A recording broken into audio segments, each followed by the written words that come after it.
whatever it is that you want to do, however it is you want to call it, here we are. Okay. Gonna turn this on, gonna turn that on. So hopefully we'll have some fun. We'll have some nice Q&A. I had fun earlier today with the guitar a little bit in the afternoon. Always a lot of fun. Truly it is. Earlier today there was a short on the Canaanites and the Canaanites, the Palestinians, the Jews, that whole thing. And oh, who was it? It was hang on, I'll tell you who it was who had a great comment. Who was it? Yoel R-S3P, who had a wonderful comment on the basic history of all of the kingdoms and empires and rulers who had control to some degree over this place, right, called Judea, called Israel, and not one of them was the kingdom or state or country or nation of Palestine. Hey, James Bong is here. How you doing? How are you? Okay, now hold on. Wait. Yes, you can hear me. You can see me. Is it all good? Hang on a sec. Yes, it seems it is. Cool. So I don't know if I said it, but hello, it's the Nazarite bringing you Hebrew lore from days of yore, though maybe I said it a minute ago. I don't know. James Bong is here, and Joseph is here. Hello, hello. Yo, yo, yo. How you doing? So it's not a hat, right? So it's just like a Purim wig and a halo. OSTS, I love the goofy faces. We'll say Erev Tov before all the crazies come in. Erev Tov, Erev Tov. Scarlett Johansson or Gal Gadot? Wow. Are you talking about as an actress? Are you talking about which one is more attractive to me? Are you talking about which, I mean, what are we talking about here? Because I've seen Scarlett Johansson in movies. I have not seen a single Gal Gadot or Gadot movie. Hey, Sean is here. Hi, Amalek. Hello. Though I'm not Amalek.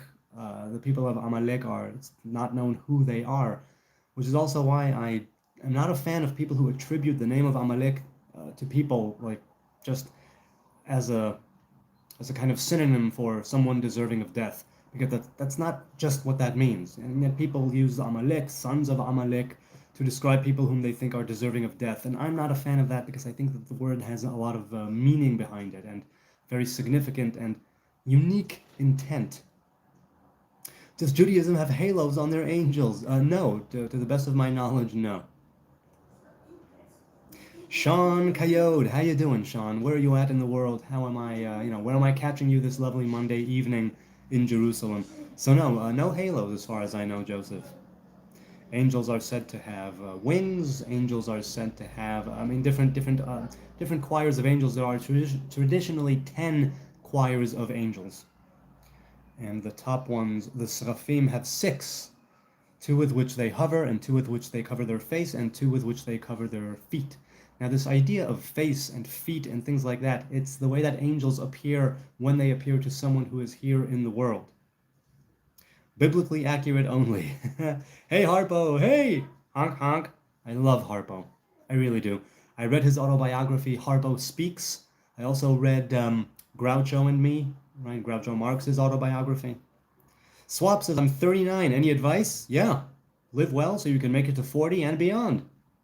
But if you want anything specific that I could address, you just let me know, Swap R. Angel is here. Jesus is soon coming. All right, then. I will be on the lookout. Though I'm pretty sure he's a dead man. So if he's coming, he'll be coming right with the resurrection, partaking of the fruit of the tree of life, along with everything else and all of creation, when death itself will be taken out of the mix. Jesus was a Nazarene of Nazareth. That is correct. That's what they say. KJB is here. Eat more vegetables. Yes, I would like to.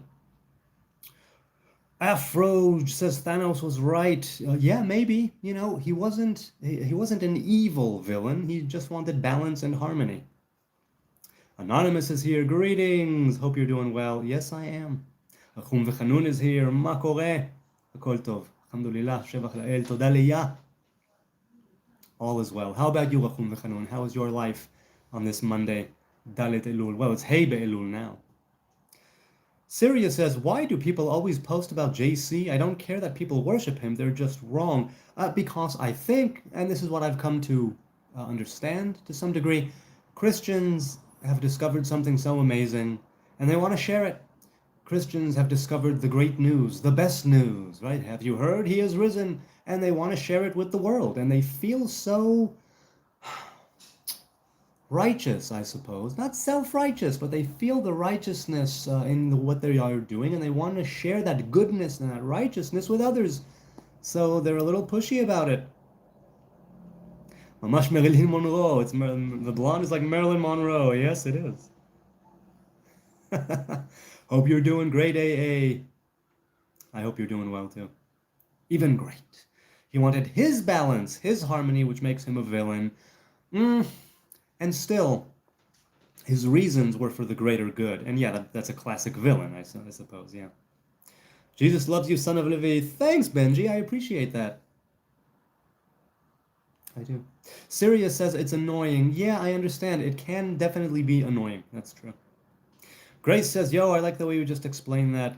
Look, because, if you saw somebody who was about to fall, to his death, you'd do something to stop him. Hey, wait, don't, wait a second. Or likewise, if you saw somebody who passed like a gold bar on the street and maybe say, hey, whoa, is that you? It's like, they want to wake people up. They want to draw people's attention to this. I understand them. I don't necessarily act that way myself, but I do understand where it's coming from. You are blessed being a Jew. I pray for peace in Jerusalem. I pray for peace everywhere, man. May there be peace and love and justice and righteousness everywhere. Hey, Scott Anderson is here. Good day, sir, indeed. What was the greater good of Thanos killing and taking away half of the universe, especially knowing the universe was endless? Well, he explains it at some point. He says there's so much suffering, and he was on a planet that didn't have enough to feed its own population, not enough food for everybody. And then if you take away half of all living things, there is abundance, and everybody can live well. Not just to live, not just to survive, not just to scrape by, but to live well, to prosper and thrive at the cost of half of all living things being blipped. Or just, snapped. Hey, Jerome is back in the house. I can't believe we paid this clown's health care. Hanga? Yes? I don't know if you do, but yes. Hey, Lord Vader is in the house. How you doing, my lord? How's life on the Sith side? Sith happens. Nightwing says he's an interesting villain. Yes, he is. And you know what? And once it's done, he just retired to that place and, picking those things and making a stew or whatever it was before Thor goes for the head. Trouser Rip, hey, good to see you, Trouser Rip. And the dead things? Which dead things? Are you Jesus? No, Lucifer, I am not. Are you? It's a good question. It's a very good question. Grace says that is the same thing Bill Gates is saying. Is he still saying, what is the same thing? The idea of abundance and the idea of people dying and others thriving? In some ways, that's the way of the world and natural selection, only that's not natural. That's Thanos, right, doing his thing. I can't wait for America first. I can't wait either, because America should put America first. However, I think that the higher-ups, the administration, the congressmen, the senators, the whatnots, I think that they have a vested interest in Israel to further the interests of the United States in the Middle East. I think that's why the allyship, the partnership, the covenant, unspoken and spoken, that it exists between the U.S. and Israel. I think that's why it's survived. Carlo says, in these days the Lord exhorts his beloved children to enter the new land. Rafael Garcia says, is this a trance? Yes, I am bi, I am gay, I am straight, I am trans, I'm a two-spirit charging sort of thing. And and I am all of those things, and I identify as Earl Grey tea. Still a bit too hot. Still a bit too hot. What would you do if you saw an Amalek child, Al-Hakim says? Well, first of all, in order to go to war, it needs to be beyond a doubt. In order to perform the commandment of the genocide against Amalek, it needs to be beyond a shadow of a doubt Amalek. I would not want to genocide anybody. I hope and pray that we will be able to just blow right past that commandment and that it won't have to come to pass. That's what I hope. What would I do? I don't know. I really don't. I think that I would want it to live. That's what I think. Pierce here says, is Job considered a prophet in the Jewish faith or the Torah? I appreciate your time all the time. Thank you. Is he considered a prophet? Well, in the Torah, he's not in the Torah. Although it is said that he lived at the time of Moses. So, I mean, I'm inclined to say yes, he is seen as a prophet, if only because he is grouped together. He's grouped together, I don't remember which book and which prophet and which chapter and verse. He is grouped together, I think, with a few other prophets, which would make him, yes, a prophet. However, there is it's like a contested thing on whether or not the book of Job is all allegorical. And some say yes, it was, and some say no, it wasn't. And whether or not he was a Hebrew, I think that he was not a Hebrew, uh, if I'm not mistaken. Though it's been a long time since I went into the different commentary and teachings on the book of Job. So I would think that Job is considered a prophet. Even if he is not a Hebrew, he is considered a prophet because there were prophets who were Hebrews and there were prophets from the nations. People, what would you do if you saw an Amalek child? Do you believe in stuffs? Yes, I do. I believe in stuffed animals. I believe in stuffed foods, like peppers and stuff. I believe in stuffing, in sexual stuffing. I believe in stuffed noses and releasing them of their bonds of mucus. I believe in many stuffed things. Dragon Edit says, what kind of species do live there? Where? I'm not sure. RCN says, people should come first, not capitalists, owners of capital, and those who harm humanity for their own gain. Well, okay, when do capitalists come first? In the sense of, that whole it takes money to make money thing, as opposed to each according to his ability, to each according to his needs.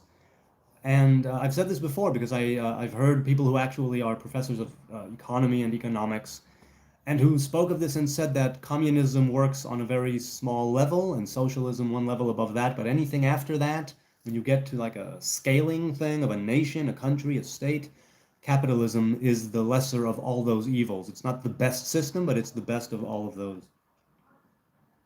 Gilbert says, sometimes late at night I like to go out to my garden and cover myself in dirt so I can pretend that I'm a carrot. I do this so I can talk to the turnips. That is lovely. How often do you do that? You say sometimes, but I'd love to know how often and on average you would do that. Tarika says, hey dude, everything all right? Yes, I believe everything is all right, relatively speaking. If I can sit here in Jerusalem, in my own home, the little ones are asleep, the big ones are doing their thing, and I'm here talking to you good people with a halo on my head and a cup of tea in my hand, it means that all is well, even after all, despite all of the sucky things that we each have in life. If you and I can sit here right now and have a conversation, it means things are okay overall. And yeah, that's how I see it. That's how I see it. Carlo says Magdalene. Magdalene? Okay.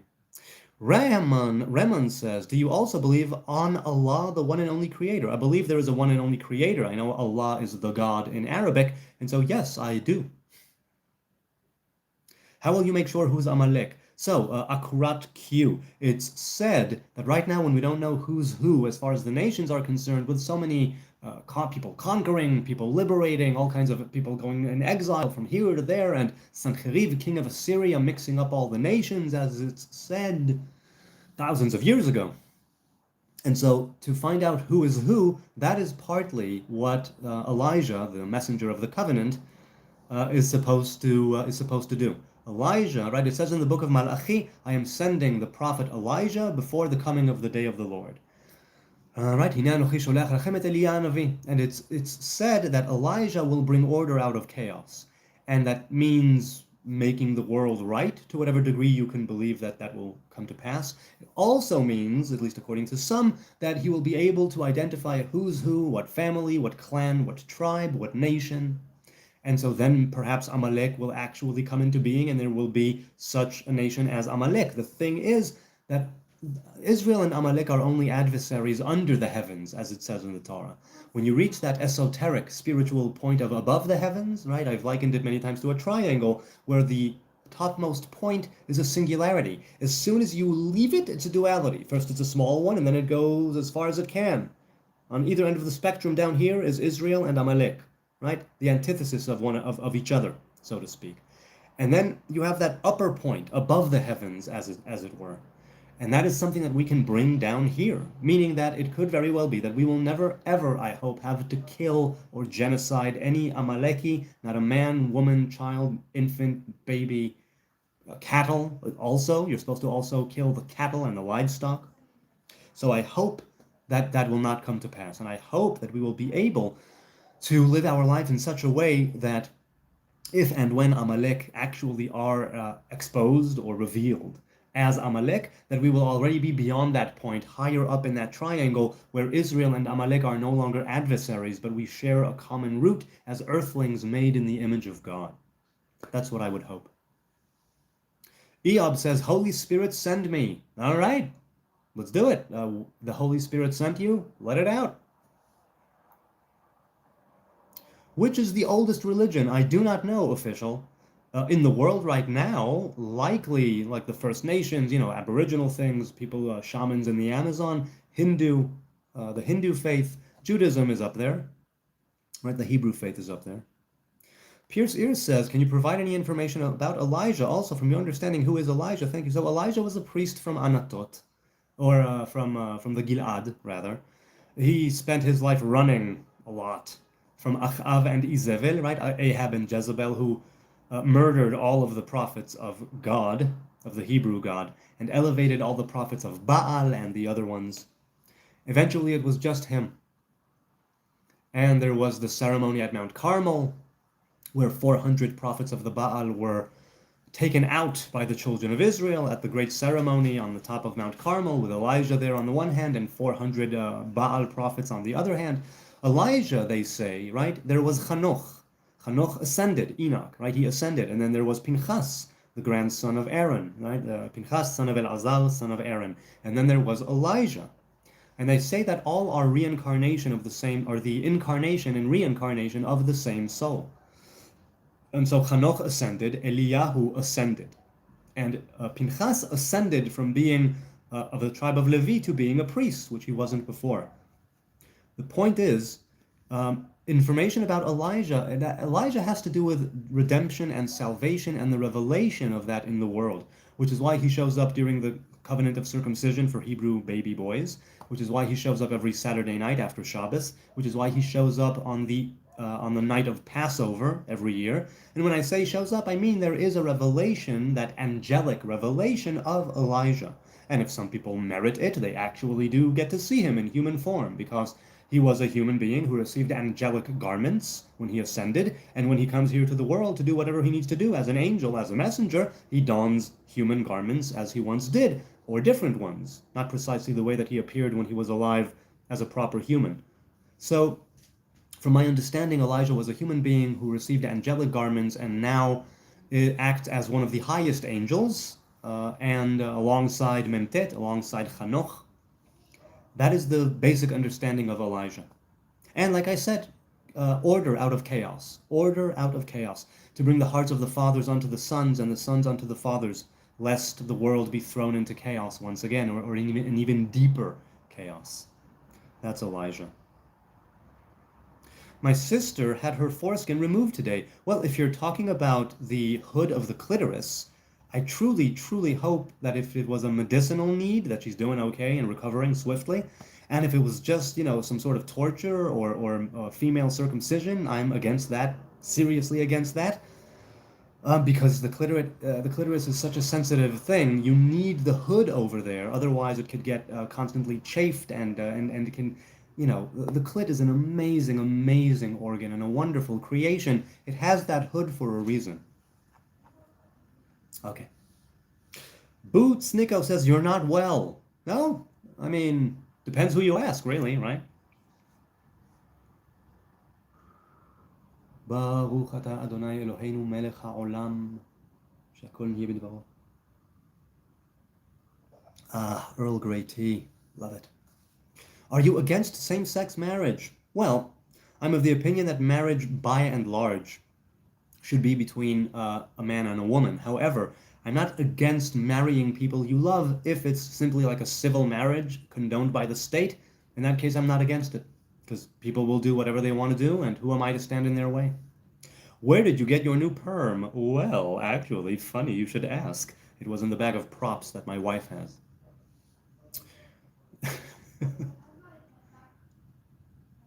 What did you just say to the tea? I said the grace before drinking. There is a prayer.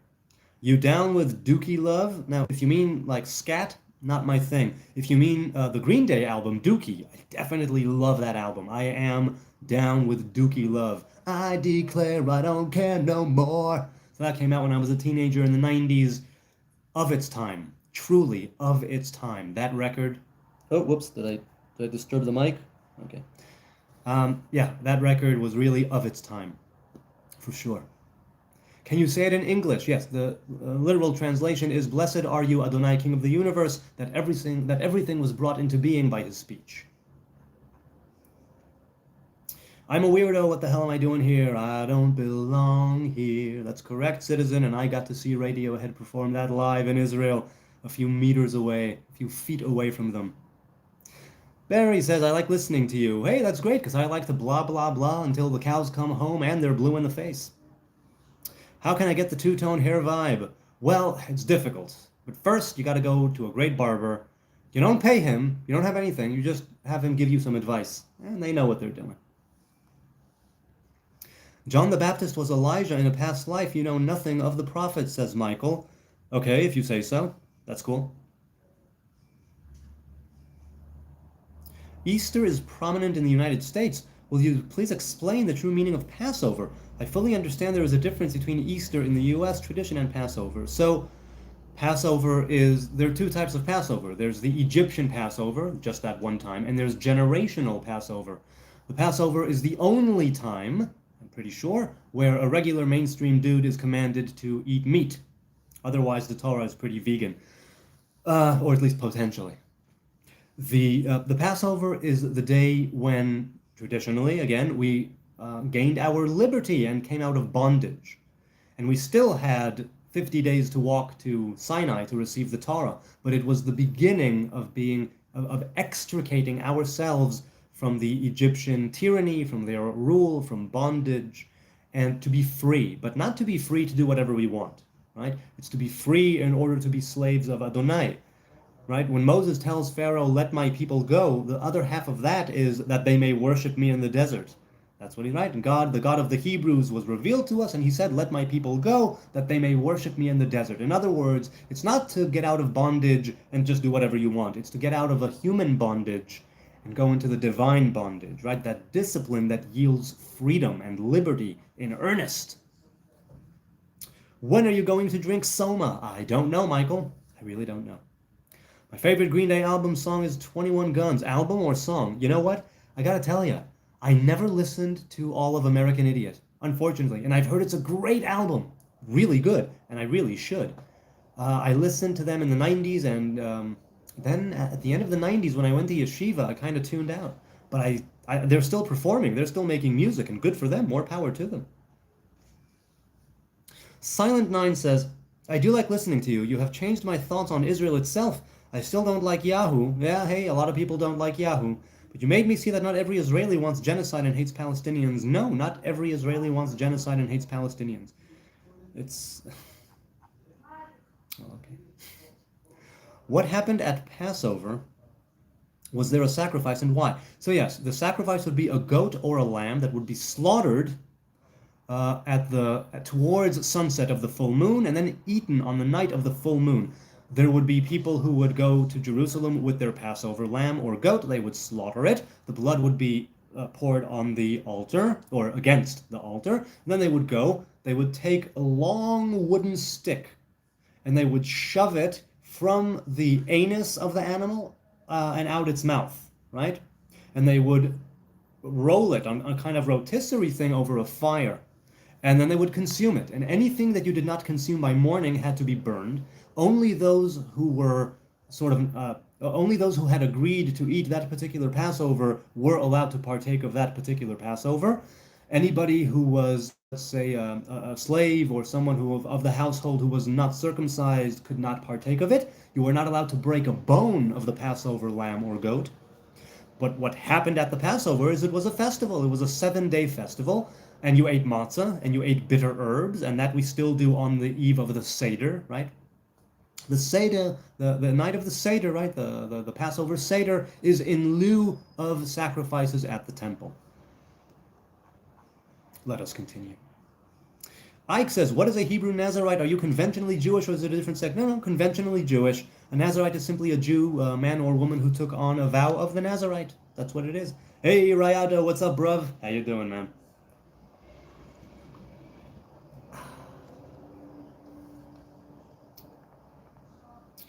Typris says, I kind of feel bad for Jews, you know? I mean, you could if you want. I'm not expecting sympathy from people, but if you do, then why are you feeling bad for Jews? I'd love to know. Jews are almost real Christians. Godspeed. Thanks, Censored Sergeant. I appreciate that. The bitter herb is supposed to be desert wormwood, I believe. Well, the bitter herbs can be different things, different people from the Mizrach, right? People, Mizrahi Jews, Ashkenazi Jews, Yemenite Jews, they have their own bitter herbs. You can even use ginger, I believe, right? Or you could use chrein, right? Like horseradish. You could use different things. Hey, Piss is here. Hey, Piss, how you doing? Love the hat. Thanks, man. What happened to the blood at the Passover? So again, the blood of the letting out of the soul, right? You would slaughter and ritually butcher the goat or the lamb. There would be a priest there who would have a receptacle, and they would catch the first blood that comes from not the aorta, the trachea, right? Anyway, the windpipe. Not trachea. Yeah, the trachea. The trachea, the windpipe over here, right? Where you would literally slaughter, where the knife goes shloink, and the first blood that would squirt out, what's called dam yetziat hanefesh, there would be a row of priests, two rows of priests, and at the end of it, the altar, right? The copper altar, the nechoshet altar, the sacrificial blood altar, unlike the golden one that was for incense on the inside.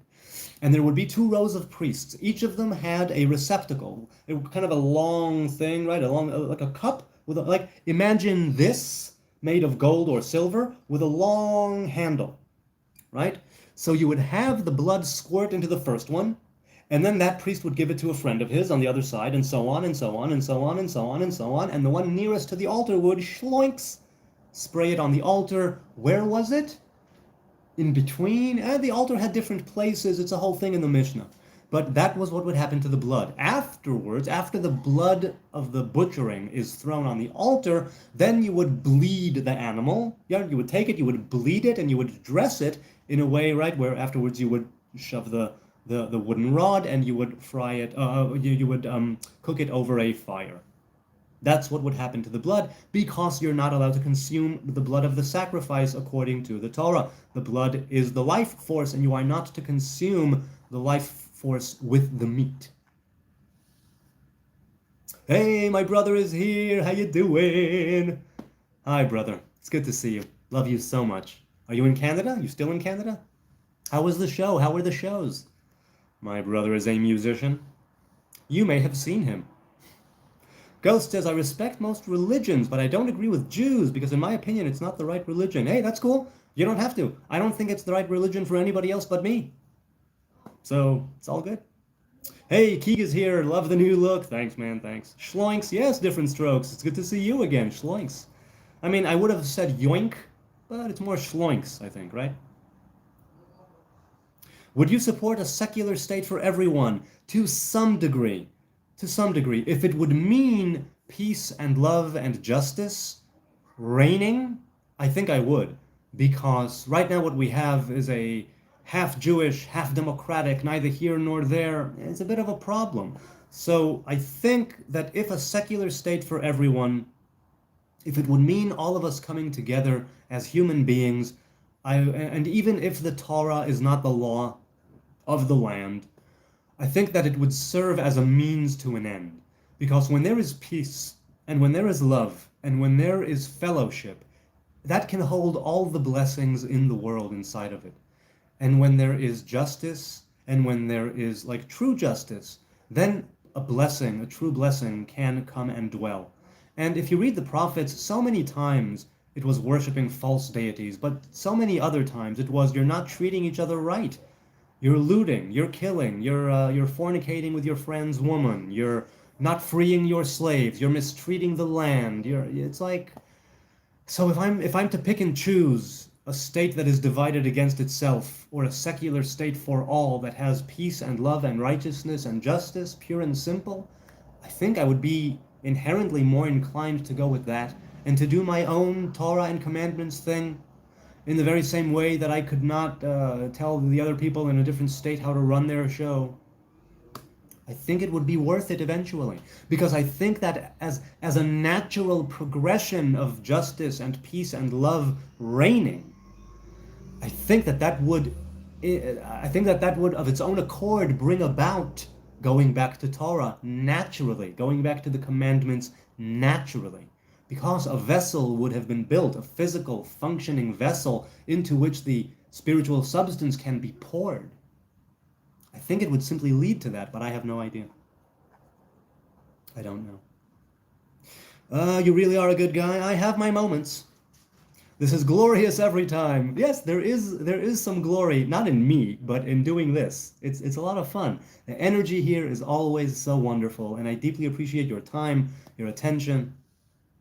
Jam says, clearly can't have an intelligent conversation with you if you make those comments.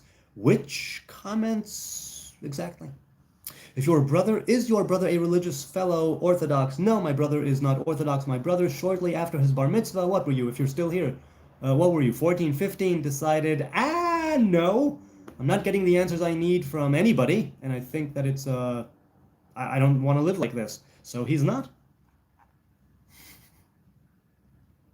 God isn't real, says life at life.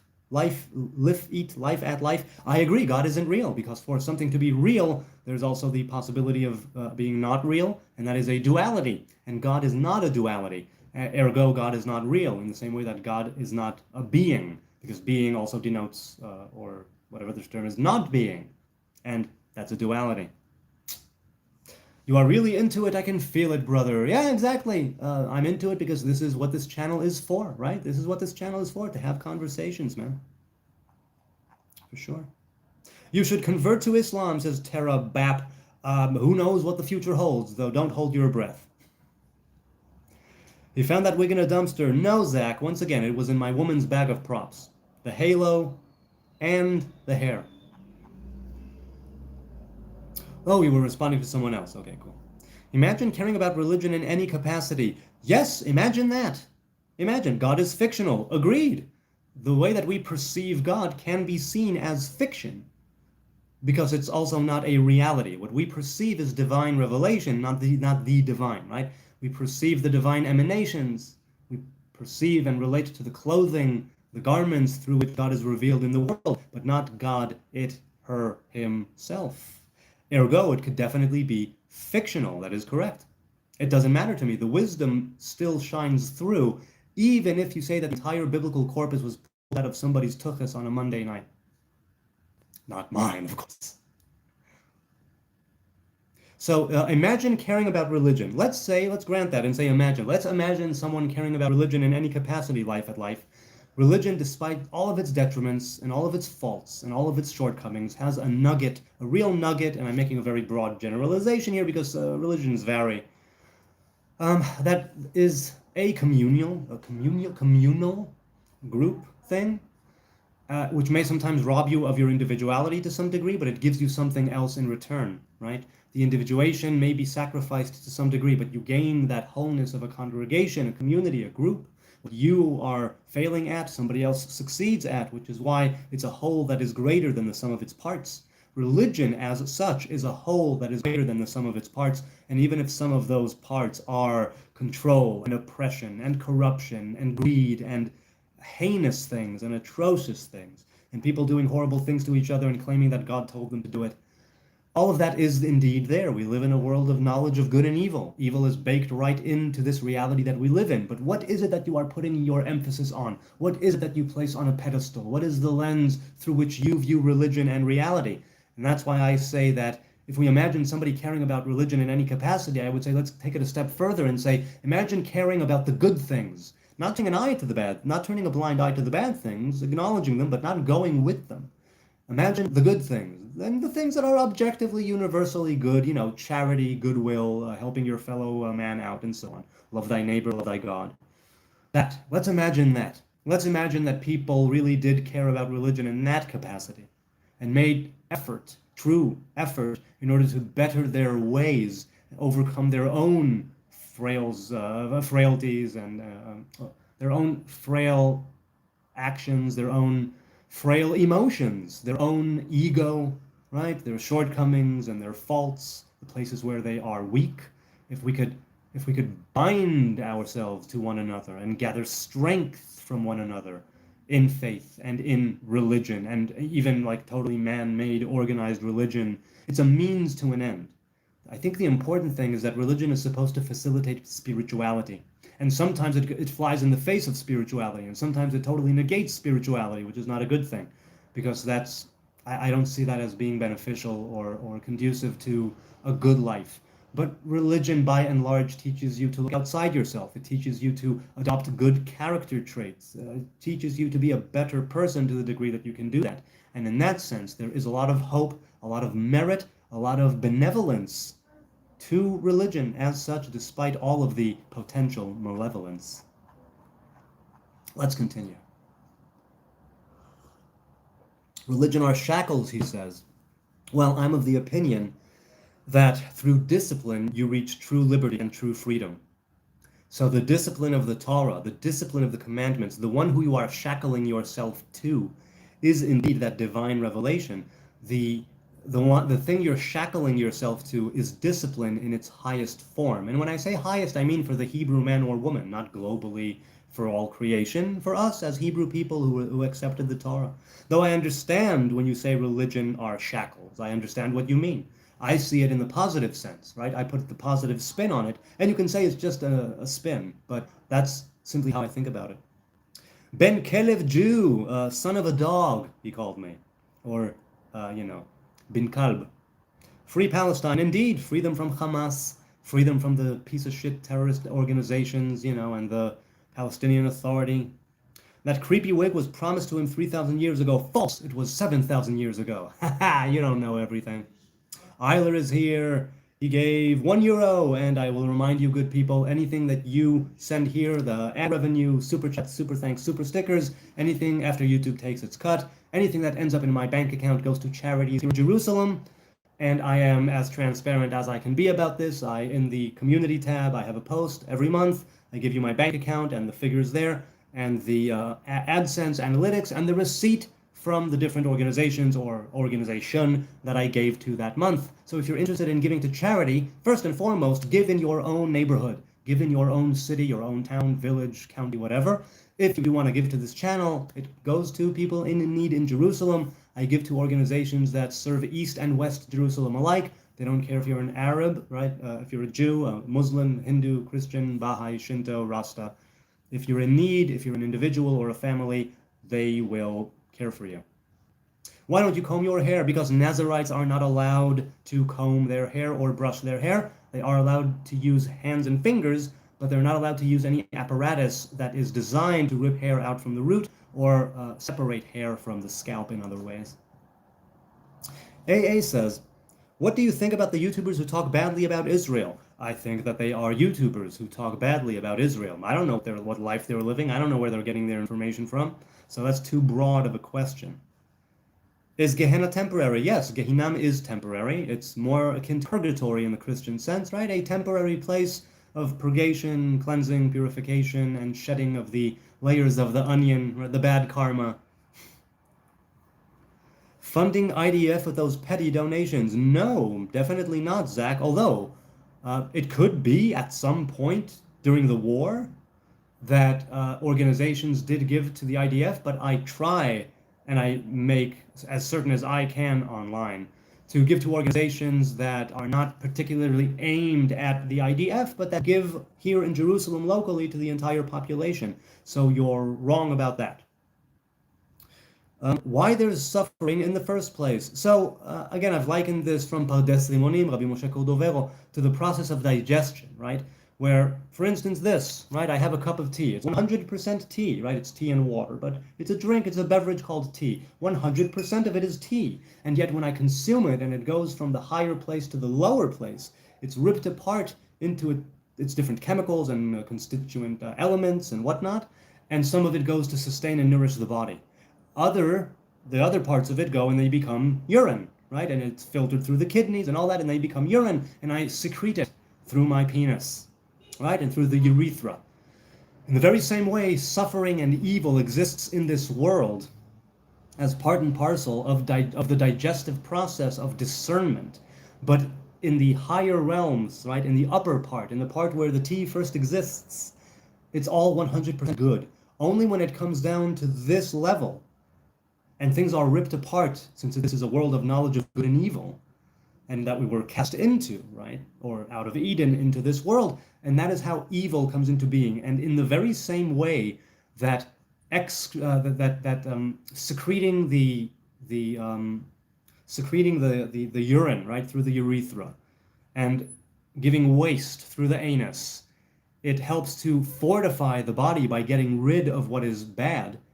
It means that you are expelling it out of your body, but then it is actually part of the world, whereas before it was just a part of your body. Now it's actually in the world, and it has the potential to cause diseases, and it has the potential to carry all kinds of, I don't know what, right? On the other hand, if you keep it inside, you'll die. Literally, if you keep your urine and your feces inside your body, you will die. And so it needs to come out, and when it comes out, then you can decide what to do with it. We flush it, we bury it, you pee in the woods, I don't know what. The point is that evil has a place in the world because it's part of the nature of this world. However, we are meant to elevate that suffering, so to speak. And of course, there's also the very chaotic and random element of this creation and of this world, where it's a good person at the wrong place at the wrong time who dies in a car accident, and that's it. And that's the way of the world. And why did that happen? And now we are one good person short, and his family is suffering and all torn apart and grieving. And it's like, I don't know the calculations of the divine.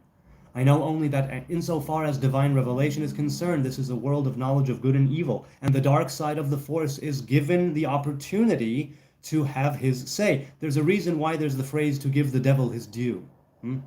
Now, the devil, Satan, there is no devil as such in the Hebrew faith, but there is an adversary. How temporary is Gehenna? They say that it's up to 12 months, but there is no space-time in these higher realms. This is simply something meant to convey a stretch of time, a significant period of time. But again, there is no time in these places.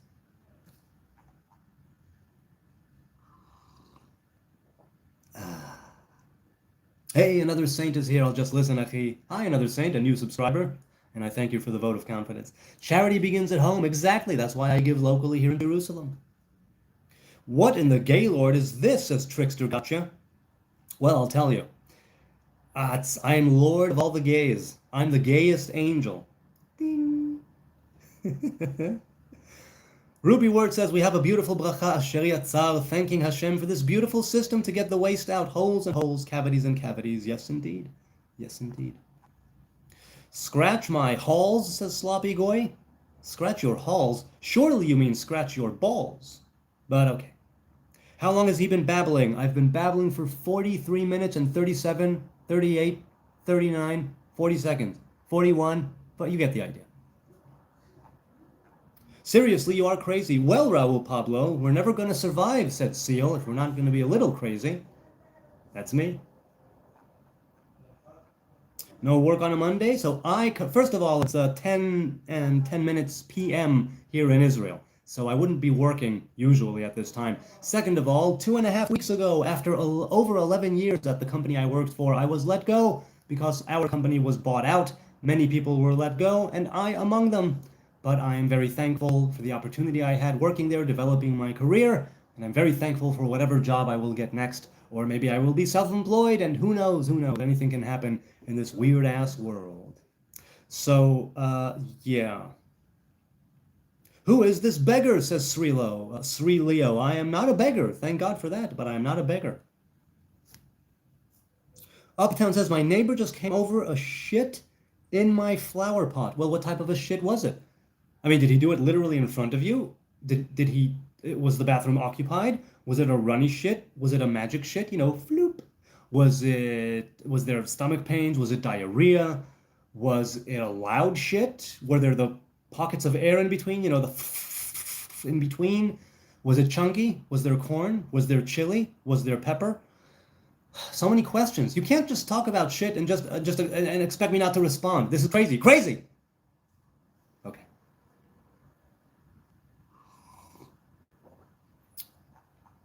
He's not begging, he's babbling. Right you are, trickster. Exactly right.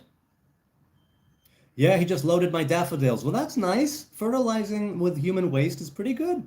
Pretty, pretty, pretty good. Yeah, Taco Bell. So see, I never had Taco Bell, but I've heard it can happen. Yeah. Are yo Jewish religion? Yes, I am not the religion, and I am a formally religious Jew. Yes, I am a Hebrew man. Babbles and begs for donations. I have never once begged for donations, Zach. You're full of shit. I do babble a lot, a crapload, but I never beg for donations ever because it's for charity. Whoever wants to give gives. I don't ask for donations. Hello. Hello, Mr. Babel. Hi, babbler. It's Lady Babble. Hello, lady. Flowerina. Is the kosher diet healthy? I would say yes. Are all the kids home? All the kids are home, yeah. Your hair is full of shit, says Dougal McDongle. I love the name, Dougal. Yeah, right? It's a good name. Dougal McDongle. I like that. Yes, my hair likely is full of Are you shit. the late Harpo Marx? Yes, someone called me Harpo earlier, and I went honka honka. Of course, he has a horn and not a nose horn, but all right. You get charity from Americans. Well, once again, screw you because I'm American. I'm an American born abroad. So, exactly. Uh, Austin says, was the asteroid that wiped out the dinosaurs vegan? It's a good question. I'm thinking it wasn't a vegan asteroid. No. Bro, are you gay? Yes, I am. I'm straight, I'm gay, I'm bi, and I'm very much a furry.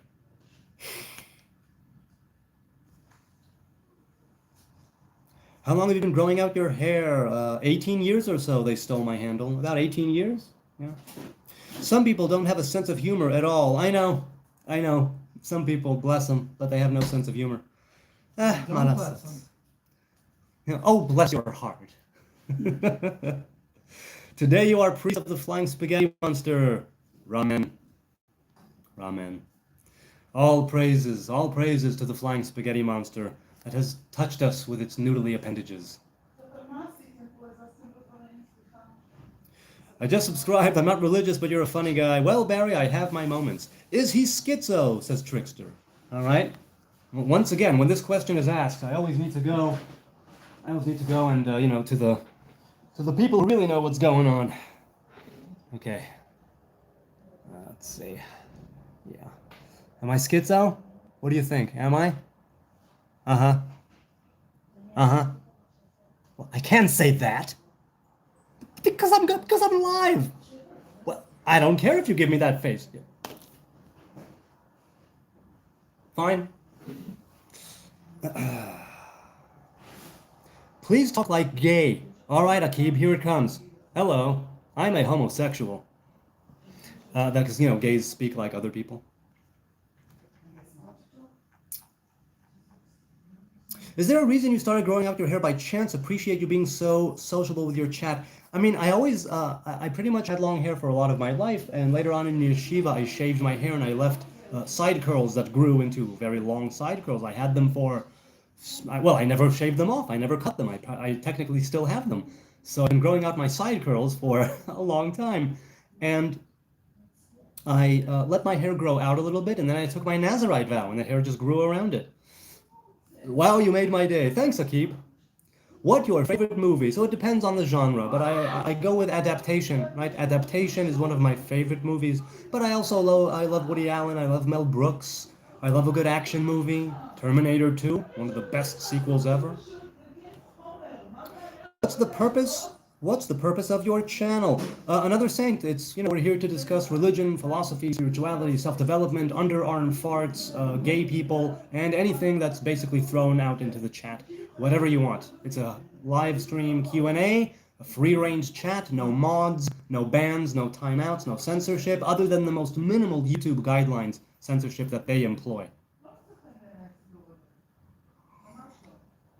Do you have a degree from university? No.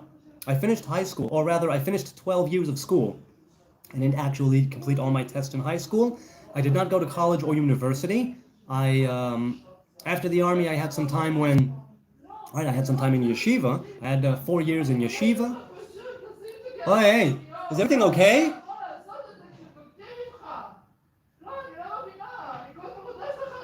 Hey, wait, whoa, whoa, whoa, what's up, what's up? I'll be right back, people. What's going on? Ma? Yeah, yeah, I agree. I agree. She is right to yell at him right now. She's right to yell at him for sure. Kid's room is a mess. Okay. Oh, wow, Talmud Dvorah. Of course, I have Talmud Dvorah a few meters away from me. Yes. Zach says his favorite movie is Schindler's List. Hey, I don't, it's a fine movie. Yes, it is. So I went to film school at 27, 27, 28. I went to film school, so that's what I am. I'm a screenwriter. That's what I do.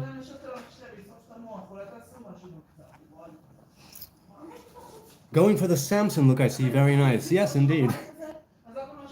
A Samson Nazarite with a Samson look. Anything for views, right? Exactly, NZZZ4977. Anything. Anything for views.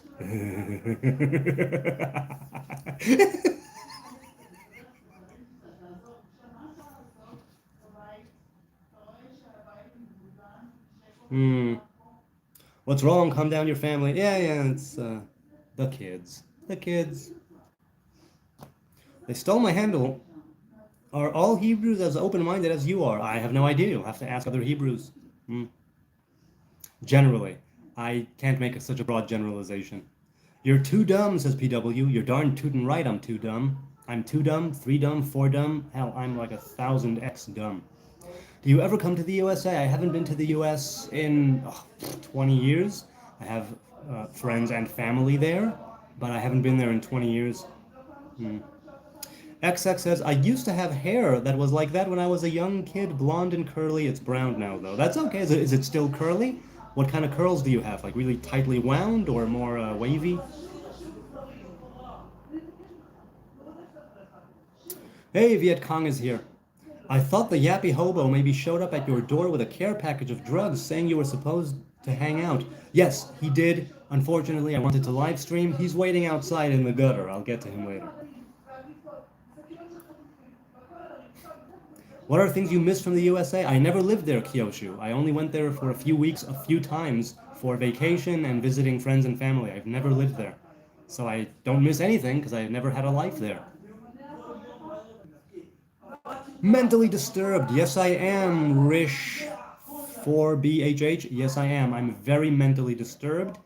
Just this side of crazy. Aqua says, what have you written that anyone would have seen? Nothing has been produced yet. I mean, I'm a writer. I do that for a living. And I'm a marketing writer, so I've ghost written. Guys, keep it down. The babies are trying to sleep. Keep it down. Kids. Are you in a party or something? Yes, it's called life, Nuno. It's called life. So no, you may have written something that you may have read something I've written, but you haven't seen it on the screen or read it in a book. I did a lot of ghostwriting for different companies, and I've written some, top selling Amazon product pages. So you may have read something I've written, but you didn't know it was me.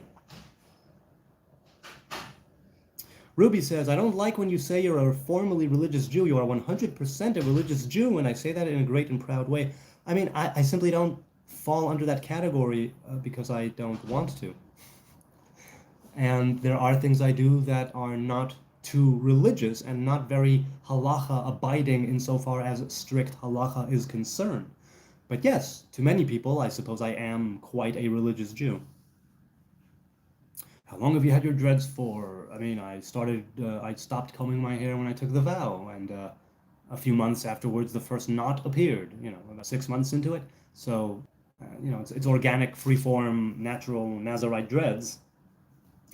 That's all it is. I mean, I took my vow just over 16 years ago. So let's say 16 years. Never mind, bro. Enjoy. Thanks, Rish. Most appreciated. They Stoll says, I come from a very Christian area. I'm not religious whatsoever, so I know very little about the social aspects of Christianity itself. XX says, I still have curly hair. It's long too. It's 2C curls. Yes, I do know what that is. I do know. So that's pretty, those are pretty tight curls. The Jews are an international people, says Michael. If you say so, we definitely have been in the past because of the exiles. Why do you speak American English so well if you aren't from America? Because my parents come from America, and they taught me and my brothers English. That's how. Or that's why. Do you believe in the divine spark within every human? Yes, I do, seriously. I believe we are all earthlings made in the image of God. Have you ever heard of the Lavon affair? Can't say that I have, Christopher. Can't say. Hey, Ringo is here. Loved you in the Beatles, man. Are you little Jew princess? Yes, I am. Hey, Nams, do you need me to stop? No. You're certain? You'll let me know if you do?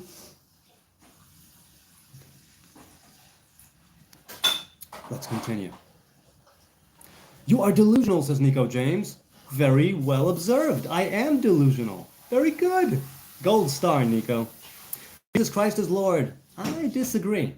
And you are a fool. Again, well observed. You're a very shrewd observer, Nico James. Will answer for this blasphemy. Yes, definitely I will. Your tongue will confess Jesus Christ as Lord as well, whether on your own or against your will. There's no love, there's no hate like Christian love, eh, folks? The Nazarene vow? No. Nazarene means of Nazareth. Nazarite means a Nazir or Nazira, masculine, feminine, and who take on the vow. Nazarene means somebody of Nazareth or from the Church of Nazarene Christians. Viet Cong says, did you write the ad for that one bookshelf? Because the shelf sucks, despite the glowing description. No, I did not write anything for a bookshelf. But I may have written different books and ebooks that have ended up on shelves, so, you know, close. Yurgis. Hi, Yurgis Michael Sick or Chick. The stream is about faith, spirituality, religion, self-development, halos, curls, dreads, beards, microphones, Rick and Morty, whatever it is you want, man. Whatever, just throw it out in the chat and we'll get to it. Everybody will get on board with what you have to say, my man.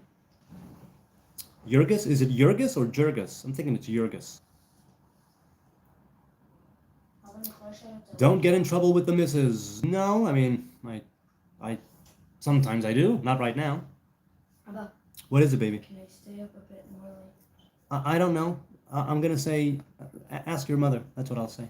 Ask your mother. Ask your mother. Ask your mother. TBA says, no, you don't. Toda, they are a deceptive people. Say what now?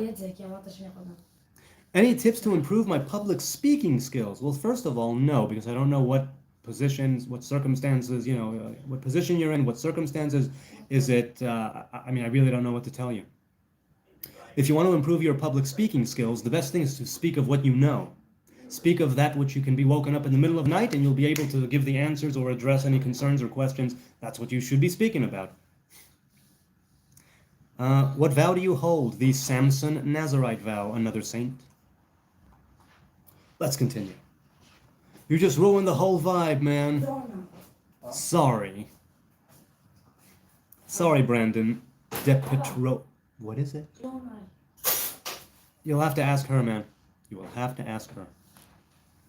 I see the same light as the other one in the background of your glasses. Will you help me build an underground house with a grass bubble top?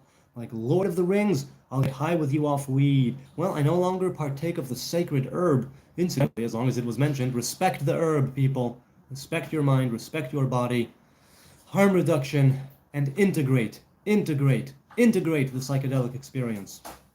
Hardright says, I'd totally have a couple of beers with you. I appreciate the sentiment. I no longer drink alcohol, but I did love a good beer at the time. I did indeed. Oh, TBA was speaking to Toda Salam. I get it. That's fine.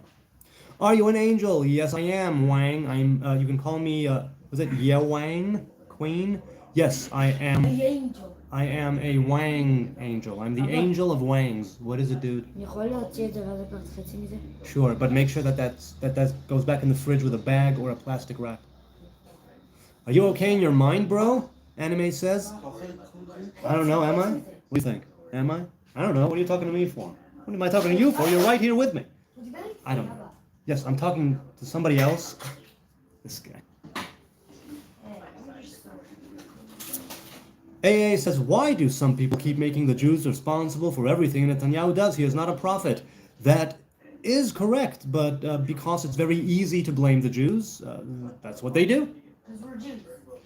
Also, one can make the argument, a very solid one, that he was elected democratically by the people of the state of Israel. I personally have not voted for over 20 years or so, and never voted for him, though even when I did, but...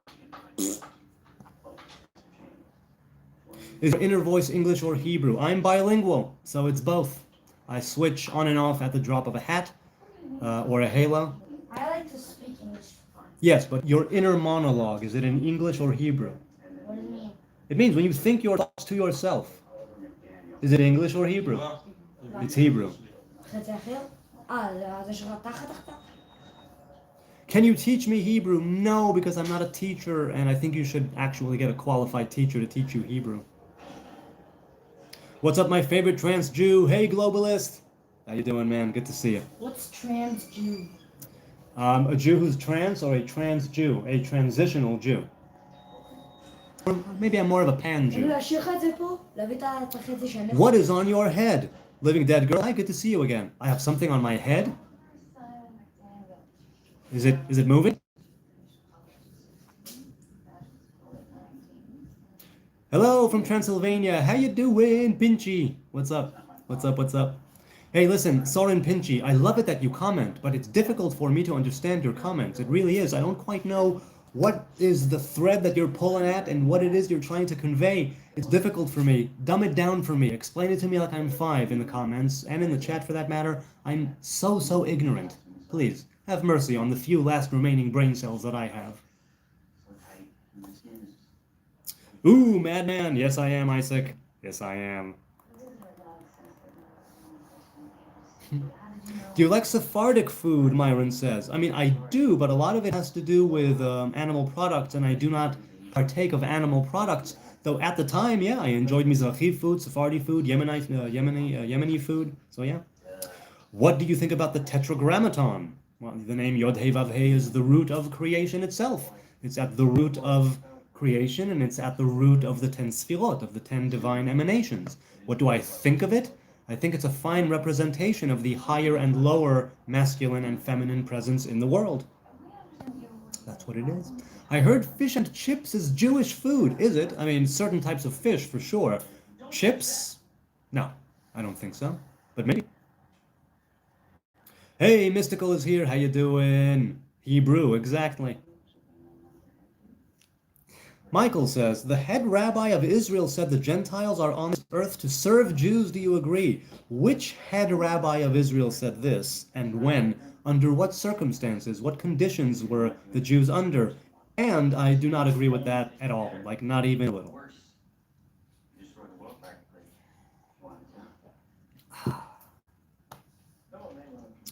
Is eating cow tongue kosher? Yes, it is. Cow tongue is kosher. Bull testicles are kosher.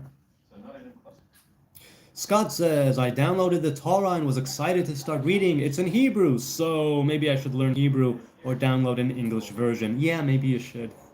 Maybe you should do both. What is on your nose? Oh, hang on. The other microphone. That's what's on my nose. Ooh, should I turn this one on? We can have a little stereo thing going. Or maybe there will be some feedback. No, there won't be feedback. That would be from... Oh, there's no audio, so there will be no feedback. Should I turn this one on as well? What do you say, people?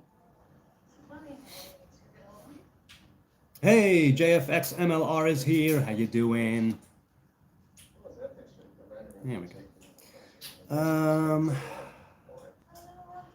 The nose is long enough. Yes, I agree. It definitely is. Definitely is. Please check the hard drive. Why, Chris Dick? Is there something on the hard drive that I should not have downloaded?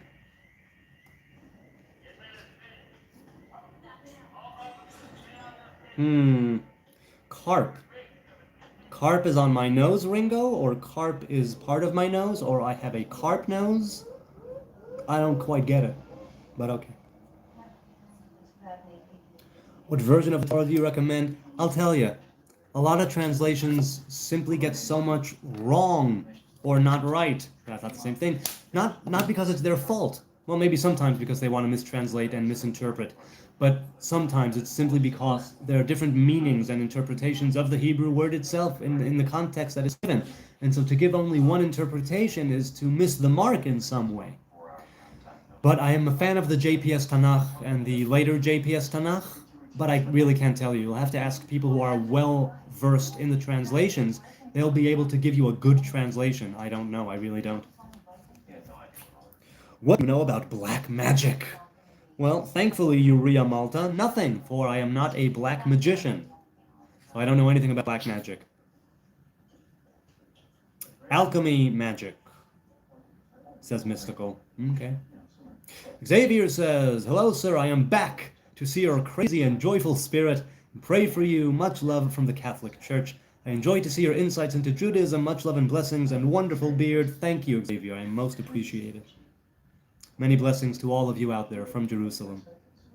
Silent Nine says, if a Jew becomes Muslim, does he break the law where it says worship the God of Israel? Hashem is Allah the God of Israel as well. Well, you're allowed as a Hebrew man to pray in a mosque, according to most halachic scholars and rulers. You're not allowed to pray, for instance, in a church. So therein lies a big difference theologically and practically between those two Abrahamic faiths in relation to the Hebrew faith. As for, do you break the law? No, you do not break the law as far as I know. At least of worshiping one God. Because supposedly the Muslim God and the Hebrew God are one. The Hebrew people come from Jacob through Isaac. The Muslim people come through the house of Ishmael. Both of them are sons of Abraham. And so the covenant of Abraham remains in those two houses and down the line. So yeah. Now, as for black magic, in the Kabbalistic sense, black magic would simply be working with the dark side of the force, the other side, the left side, the side of the husk, the klipot, right? The side of the adversary. And it would mean invoking different demonic elements. It would mean invoking different angelic elements that are angels of the dark side, things of that nature that I know very little about and don't wish to even I wish to learn about it, and I do, but I don't mess with them. I don't mess with the dark side.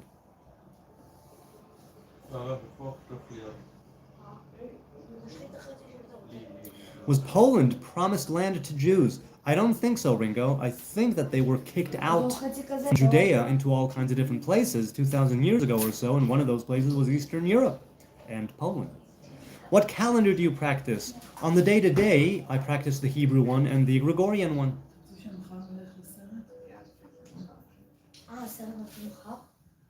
I know black magic. I quitted caffeine and nicotine. Good for you, attitude. Those are two tough things to quit. Good for you. Mamash. Very good for you. Bilal says, I love you, my brother from Saudi Arabia. Much love. I respect your opinion. You are my brother. I love you for the sake of God. My name is Bilal. I'm proud to meet you. It's nice to meet you, digitally speaking. It's been, it's over an hour and 10 minutes. A quick aside to say thank you, those watching now, those watching later. Shout out to the replay crew. And I really appreciate your likes and your subs and your views, your contributions. I'll remind you, the monetary contributions go to charity here in Jerusalem after YouTube takes its cut. And I really appreciate you guys engaging in the chat, and you gals, and in the comments, and the DMs. If you want to hit me up in the DMs, Hebrew Nazarite, look for my tree on X, Facebook, TikTok, Instagram. I don't post much there, but I'm there for the DMs. And just earlier, one of my kids, he had my phone, and he was like, oh my God, how many people are you talking to on Instagram? I said, yeah, people reach out. Sometimes every now and then, sometimes once every few weeks, sometimes like day to day. People, yeah. Yo, what disaster hit your head, says Rob J. A major, major disaster. Don't even ask. Ugh. Gouda says, is there any Jewish way to remove negative energies from mind? Well, the classic and traditional, right, things are prayer, like spontaneous, meditative prayer, right?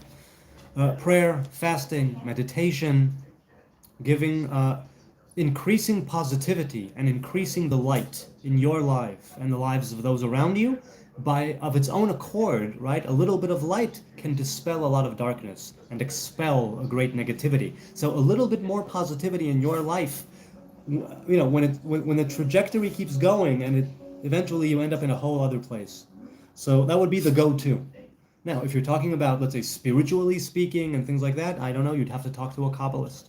If you think you're possessed by something. But I think negative energies are best countered by focusing on the positive. And not just positive energy. I mean, doing positive things, bringing those positive energies into existence, manifesting them, expressing them, right? And making them part of your life, speaking them forward in your speech and in your deeds, in your thoughts, in your day-to-day life. I think that's the best way to dispel the darkness. Nabil says, you have a big nose because the air is free. Yes, it is. Watch me.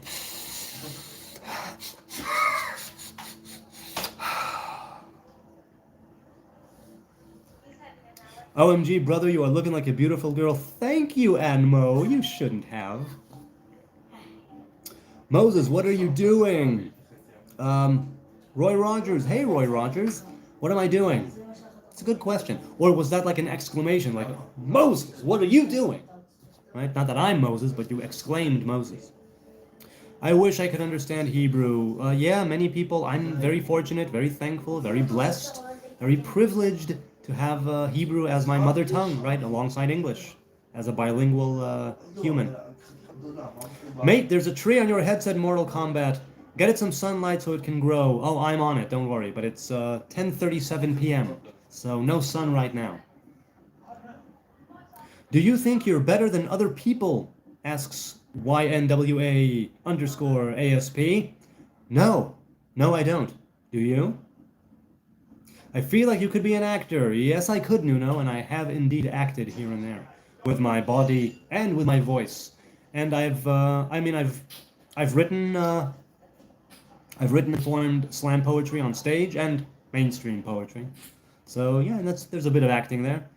Are you living in the Holy Land now? Yes, I am, Bilal. I'm in El Quds. I'm in Urushalim, or El Uds if you're in Jerusalem, in the holy city of Jerusalem. Are you pro-Zionist? Yes, I am. South 3 West 77. However, I don't take anything that anybody does in the name of Zionism as kosher, ethical, or moral, and I don't condone or agree with some things that are being done in the name of Zionism. Hey, it's Harpo Marx. Hey there. Hello, I love the Marx Brothers. I really do. Truly. You're a good actor. Congratulations. Thank you, Nabil. I appreciate the congratulations. TBA. You're waiting for a response on what? I don't know what you said. I didn't see. I mean, rewrite it if you can. AA says, you don't have the stereotypical accent some people associate with Jewish people. Well, if you want, I could talk like this. I could talk like an old man from Brooklyn. Yeah. I can do that. Or maybe if you want, I can talk like this, like an Israeli. I can do the Israeli accent, and yeah, I can do it. It's all very good. Do you know Gematria? Yes, I do, another saint. There are traditionally nine different ways of deriving Gematria. However, like our sages said in the Mishnah, it is the dessert of wisdom and not the wisdom in and of itself. Hebrew astrology and Hebrew numerology are the desserts of wisdom. So usually, I'm all about either starting a teaching with a Gematria or ending a teaching with a Gematria, but not having Gematria be the meat and potatoes of, right, not be the entree of the meal. Acting is deceiving. Yes, it is. Yes, it is. Are you ready for a new prime minister come October? My God, I think we are, yes. And I will be voting in the next election after not voting for over 20 years. Thoughts on Mamdani? I don't know who that is, FDF. I think it's the mayor of New York, but that's Mamdani. Did you mean Mamdani or is it Mandani? I have no thoughts about him. I really have no idea. Web Matrix says, are you Jewish? Yes. Yes, I am. Can I get some investment advice, big dog? Yes, logs 7029. I say if you're gonna make any investment, be in it for the long haul. And as you make the investment, understand and accept the idea that you will never be seeing this money ever again. Ever. Accept that when you invest the money. You'll never be seeing that money ever again. And then anything that would come your way will be a blessing. But it needs to be a true, wholehearted, intentional parting with the money. With no expectations, no matter what people tell you. I think that's the best way to go into it.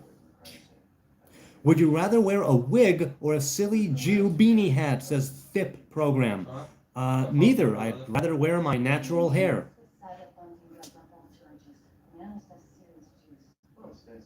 Mamdani is the New York City mayor. Yeah, that's what I figured. He's not anti-Semitic as far as I know, in case someone suggested that. Can you give some silly, bad advice? Yes. When you are on a first date, it's not necessarily bad advice, but it is silly, okay? When you're on your first date with someone, okay? And I've never been dating. I married my first girlfriend. I met her at 16. But for all intents and purposes, at the first chance, at the first introduction of an awkward silence, you do this. Now, if she laughs and giggles, she's a keeper, at least until the next date. If she's disgusted and horrified, you dodged a bullet, and so did she. So there you go. Some pretty silly advice. Silly. As someone who lives in Saudi Arabia and knows nothing about what is happening in Israel between Arabs and Jews, I hope everything is fine. I hope so too. I hope you live in peace with this land is holy to everyone. Such wonderful words from Bilal. May it be so. May it be so. On that note, may blood shed and warfare and terrorism and death and conflict be lifted clean out of creation. Even right now as I'm speaking these words, may we know true justice, real peace, real love. May it reign over this region and all creation. Yes, dear. מה הכפרה עליך? הוא מאיים שהוא ירביץ לי מכות. אתה יכול לחשוב ממנו? What do you think? No. נו, לרגע. No. Oh, so very ordinary is here, David. The blade is here. What's going on, man? What's going on? I love the advice and says, hi, Aaron. It's great to see you again. I'm happy you were able to catch this chat. Do you hope Netanyahu is voted out in October? Yes. I don't know who will replace him. I haven't looked in too deeply. I started actually looking into the different parties and candidates and platforms. I still have a long way to go and a lot to do. So I do hope that he will be voted out. That's not silly advice, but good advice. Okay, silly advice. If you see a mouse trap, all right, stick your penis inside of it. That's silly and painful, and will be a great story for you to tell later, and a great laugh for everybody. So it's a win-win, except for your penis. It's all right.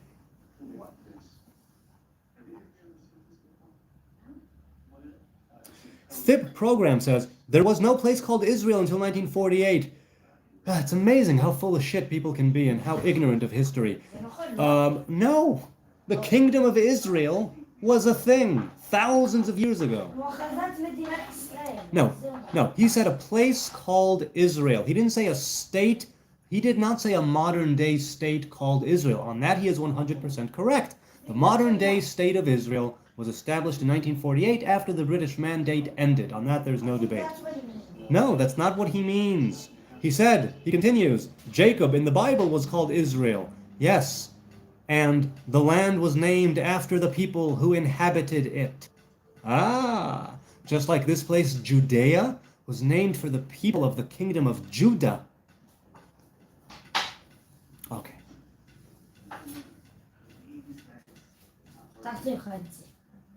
Israel exists before Islam. Yes, it does. Yes, it does. Hudson Gold is here. I think you've been here before. Hey, Hudson. Do all our gods set at the end of the universe? I don't think so. But I don't know God. All I know is divine revelation, not actual divinity. I thought Israel was a tribe. No, Israel is 12 tribes, and so it's a nation comprised of 12 different tribes. And later on, it's split into two separate kingdoms of Israel and Judah. The 10 lost tribes of Israel were exiled by the king of Assyria, and the other tribes of the kingdom of Judah, that's Judah, Benjamin, and parts of Levi, were exiled by the king of Babylon, Nebuchadnezzar. Later on, after Rome destroyed the second temple, they were exiled by Rome. There wasn't a Lebanon till 22, Assyria till 44, and Jordan until 1910. Are they fake countries too? No, I mean, the Hashemite kingdom of Jordan, that was even later. That wasn't 1910, right? Great Britain brought the Hashemite people from Saudi Arabia, if I'm not mistaken, and gave them Jordan. They were not Jordanians. They gave them, that's why it's known as the Hashemite kingdom of Jordan, and not simply the kingdom of Jordan. It's the Hashemite kingdom of Jordan. Glock boy, hey, do you carry? What type of Glock do you carry? Y'all are not the real Israelites. I love this argument. It is so asinine. Please, I'm dying to know, Glock boy. Why are y'all not the real Israelites? Go for it.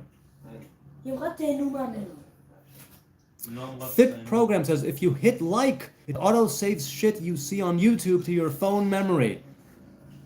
I don't know if that's true. It might be. I wouldn't put it past Google to put all kinds of stuff on one's phone, especially when they engage. So it might be the case. People, listen to FIP program on this. He might just be right. But those of you who are more versed and knowledgeable, correct him if he's wrong. I'd love to know. Okay. Shai Milman says, Jonathan, can you reply to that question? People think weed is David, planet from the prayer. What do you think? What? People think weed is David. Yeah, if there's any left, I'll have some cantaloupe. Yeah, sure. People think weed is David Planet from the prayer. What do you think? I have no idea what you're talking about. I don't know. Look, cannabis is associated very, very highly with knebosem. Knebosem, cannabis, knebosem in Hebrew, was one of the 11 herbs of the incense that was offered at the tabernacle and later the temple. There is no 100% consensus on the fact that modern day cannabis is the biblical knebosem, but it stands to reason that it was. So yeah, I don't know what the question is, but cannabis, regardless of the incense and the part that herb played in the incense of the temple, herb was something that was used as a ritually. It was used by different people in the land of Israel. So yeah, great advice to the Arab world, Al Said. I didn't see what Al Said said. Okay. Glock Boy says, before the establishment of Israel in 1948, the local population under the British Mandate and Ottoman Empire was predominantly Arab and Palestinian. Y'all stole. So first of all, you can't steal a land that is your ancestral home. It wasn't the British. That wasn't their home. It wasn't the Ottomans. That wasn't their home. It was the home of the people of Israel. That is our ancestral home. Second of all, we have maintained a presence here for over 3,000 years, have always come back here from various exiles. So that's why also you're wrong. Furthermore, the local population, there may have been a minority of Jews, but they were Jews nonetheless. It doesn't make it predominantly Arab and Palestinian only means, first of all, no such thing as Palestinian, but okay, the original Palestinians were Jews. The Romans called this place Syria Palestina to scorn the Jews. The Jews were the original Palestinians, but let's leave that aside. The fact that it was predominantly Arab or Palestinian is bullshit. The fact that makes it theirs and that we stole is bullshit. And I'll tell you why. Because Arabs come from Arabia, meaning that it wasn't theirs ancestrally, right? So maybe don't do that. And Palestine was, again, the original Palestinians were Jews, so the Jews did not steal it. So yeah, also, a lot of people sold their land in the latter half of the 19th century and the first half of the 20th century to individuals and Zionist groups and different enterprises. So again, you're wrong about that. But I have no problem with Arabs or Palestinians living here. That's why the Hebrews accepted the 1947 partition plan. Remind me who rejected it again. Remind me. Oh, also while you're on it, remind me who rejected every single peace deal that was offered to them, including one that had East Jerusalem as a capital, West Bank and Gaza. Who was it? Right, the Palestinian leadership. Right. So, come on. Also, very ordinary is in the house with the 1 to 50 likes. Oh yeah, 1 to 50, cool. 50 likes very soon, that's cool. Shalom, brother, says Nathan. Don't you think our Torah tells us not to come back to have our state? No, I don't. The Torah clearly states that when there is atonement and repentance, the move to the land happens of its own accord. That's in the book of Devarim, that's in the book of Deuteronomy. The biblical Zionist injunction is right there. The only difference is that some people say that the physical comes first and then the spiritual essence, and some people say, no, it's the spiritual that comes first and then the physical move to the land. But that's it. Both of them happen either one after the other in this way, one after the other in that way, or at the same time, however you want to look at it. Or neither happens and we're stuck in exile and with neither one of them. So I don't think that at all. Not at all, no. What about the Nakba though, says J-Lo? Nakba is not the... Nakba means catastrophe in Arabic. Nakba was a term that was coined by a Syrian academic a few years after the failure of the Arab nations in 1948. The word Nakba, the term Nakba, was not coined in order to speak of the suffering of the poor Palestinian people and their leaders. It was describing the failure of the Arab armies to genocide the Jews and retake their holy land. That's what Nakba means. So the Nakba is not, oh no, the Zionists have occupied and stolen. No, the Nakba is, oh man, five Arab armies against like a handful of Jews could not win the day. That is a catastrophe. That's what Nakba actually means. It's not lamenting the suffering of the Palestinians.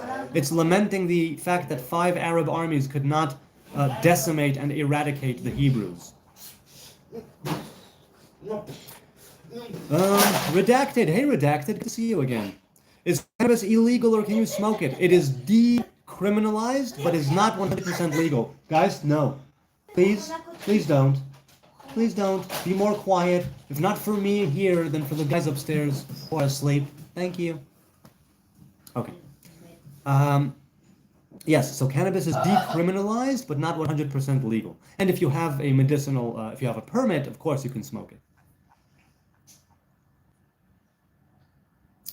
If you say Hallel on Independence Day, yes I do, Michael Lomner, though I haven't said Hallel in a while, but yes I do. I do say Hallel on Independence Day. What are your thoughts on DMT? I've never partaken of DMT. I'd like to at some point, but I've never been called to it. Twice in my life, somebody offered it to me, but I didn't feel called to do it in that moment, and so I said, nope, no thanks, another time. I'm waiting for the call to the dimethyltryptamine, and I dare say it might show up at some point. My thoughts on DMT? I don't know, I haven't undergone the experience, but it seems like something to experience, let's put it that way. What is that? DMT is something that your body naturally makes, but your body also blocks it from having an effect. They say it's the chemical that comes into being when you are born and when you die. It's a chemical that affects you in a very deep way, where you feel like you are shooting out of your body and you're like in a different dimension. Something like, people have some crazy stories, and it only lasts like 5 to 10 minutes. Before you know it, you're back. And before you know it, you've even forgotten the experience altogether and are left with like an impression of it, maybe, but you can't fully tell what it is. You cannot fully articulate it. 5 to 10 minutes, I'm told. Oh, that's a lot. It is a lot indeed. But listen, some trips, some visits to other dimensions and self-revealing things, you can be there for 12 hours. So it's like a multiverse type of thing? a multiverse type of thing, I suppose. Multiverse has to do with the physical. This is not something physical. I mean, it is and it isn't. His children embarrassed, says PW. Yes, sometimes. Sometimes they are. I'm not. Oh, I'm not, he says. Not right now, at least. Not right now, at least. There you go. You are the supreme Jew, says Mr. Palad. No, I'm not. I'm a very lowly Jew. I'm one of the lowest of the low. צמח דוד. הפער הזה, תרגם את זה. צמח דוד בתפילה. דוד משוייך לספירה השביעית למלכות. מלכות היא הספירה העשירית. סליחה, ללא חוכמה בין הדעת. ולקנאביס יש עליה בצורת 7. וואלה. I never made that. Hey, Laila Tov, sweet dreams, baby boy. I never made that connection between the cannabis plant and Malchut. But that's interesting. That's interesting. Speak Arabic, Gordon Ramsay says. Anna mish Arabi. Mish Arabi, وأنا كنت في مدرسة قبل 6 سنين. بس أنا مش عربي. Unfortunately, I knew a little bit of Arabiya Amiya at the time, right, the Palestinian dialect. Am I the super Jew? Yes, you are, Mystical. All Jews are super Jews. All Gentiles are super Gentiles. All humanity is super humanity in potential. Yes, indeed. Hebrew Tree of Life contains DMT. So they say. So they say. Mike says, Mike Alice D in Wonderland. You might be an LSD monster, but do you have it? Do you have it in your YouTube name? No, I don't. I don't have it in my YouTube name. I see life in Israel as a source of peace of mind, says Bilal. It is a holy land, the land of prophets and kings, so protect it and live in peace. May it be so. May we be able to live with real justice and real peace and real love. Truly. Mohammed says, do you agree with Ben Gvir and Netanyahu when they call the Palestinians Amalek? No, I don't. Amalek has a very distinct and unique meaning. Palestinians are definitely not Amalek. AA says, I would love it if you make YouTube videos speaking Hebrew with English subtitles. So, when I just returned from the Netherlands and my channel was deleted by YouTube, and I'm still hoping, God willing, to get those live streams and videos, over 500 videos that were lost overnight. Point is, I started a short-lived Hebrew channel, Nazira Ivri. That's Hebrew Nazarite in Hebrew. So if you want to check me out speaking Hebrew, you can. I have a few videos. I did it for a few weeks, and then I decided to go back to English. Because there's greater reach, and I wanted to reach more people and speak of the Nazariteship. So, yeah, I went back to English. I also missed my community, because I gathered quite a community when the channel was removed. He's definitely not Mossad, no offense, HN. No, none taken. Mossad is international. I am obviously Shin Bet. Local. So no, Palestinians are not Amalek. Palestinians are just people with a piece of shit leadership. And I hope that we'll be able to have peace. Teach some Torah, says Rachum V'Chanun. Alright, so, כי תצא למלחמה על אויביך ונשמרת מכל דבר רע. There is that idea. Wait, let's see. Hang on a second. That is, we are in Kitetze, right? Where is it? You know what? No, a different one. Oh, you know what? The idea of rape being equated with murder is in this week's Torah portion. The idea of rape being equated with murder, with taking somebody's life. That is a very, very serious thing. The Torah does not condone rape. There have been people in the chat every then and now. How come the Torah allows you to rape 3-year-old babies? To which I say, are you kidding? A 3-year-old is not a baby. It's a toddler. And you don't rape toddlers either, according to Torah, not according to halacha. So yes, rape is likened to murder in this week's Torah portion. Why your wife and sister want me? Well, I have no sister, but my wife is indeed my soul sister. Why does she want you? Is she awake? Should I ask her? Should I mean, you want me to go ask her? I just might. תגיד לנו משהו מרבנו, something from Rabbi Nachman. Okay, so Since it's the month of Elul, which is a month of atoning and of repentance and of returning, of tshuva, I've been reading a little bit about some of the conversations and teachings that were taught by Rabbi Yaakov Shapira, Avraham Shapira, in the yeshiva of Ramat Gan. And he speaks there about the Torah Resh Pei Bet, Torah 282, in the book Likutei Moharan of Rabbi Nachman of Breslev, where he says a person should always try and be joyful. A person should always try and have a joyful spirit, right? A person should try and sustain him or herself and console him or herself with what they can. How can it be, even if you're the piece of shit that you are who does bad things, how can it be, says Rabbi Nachman, I'm paraphrasing, that you've never done anything good in your life or performed some sort of commandment? Focus in on that. Focus on the good things, the little points of light that are in the darkness. And even if you go closer to them and you examine them, the good deed that you carried out, the mitzvah, the commandment you performed, and you see that even there it's full of ego and muck and rot, even inside of it, there's no way that there is nothing other than that. There's got to be something good there. A point of light within a point of light that is all covered in darkness. Focus your vision. Focus your life on gathering those points of light from within the shit, right? Focus on the flower that is growing out of the cow patty, right? The bits of gold that are in the camel dung, whatever you want to call it, whatever analogy you want to bring to it. We are creatures, right, of habit. We are creatures of genetic disposition. We are creatures living in a world of good and evil with a body and a soul. All four elements are housed within our being, and they each push and pull the psychoanalysts who say that we have these sub-personalities, each one thinking about itself and pulling, more brain power and more attention towards itself, and all this push and pull, the tension within us and without us. Focus whenever it actually is possible on the good, and do what you can to focus on the good, because by focusing on the good, and even when you see that that good is all dirty, try and find the points that are not within it and focus on those, and you'll be able to sustain yourself. You will be able to enliven yourself. You will be able to find some sort of serenity, if only temporary, and a duty as well, because it means, yes, I've found some points of light. I'm not 100% a total dick. I still have a lot to do, though. So let me comfort myself with what I can. Let me be content with what I have right now, but not become complacent.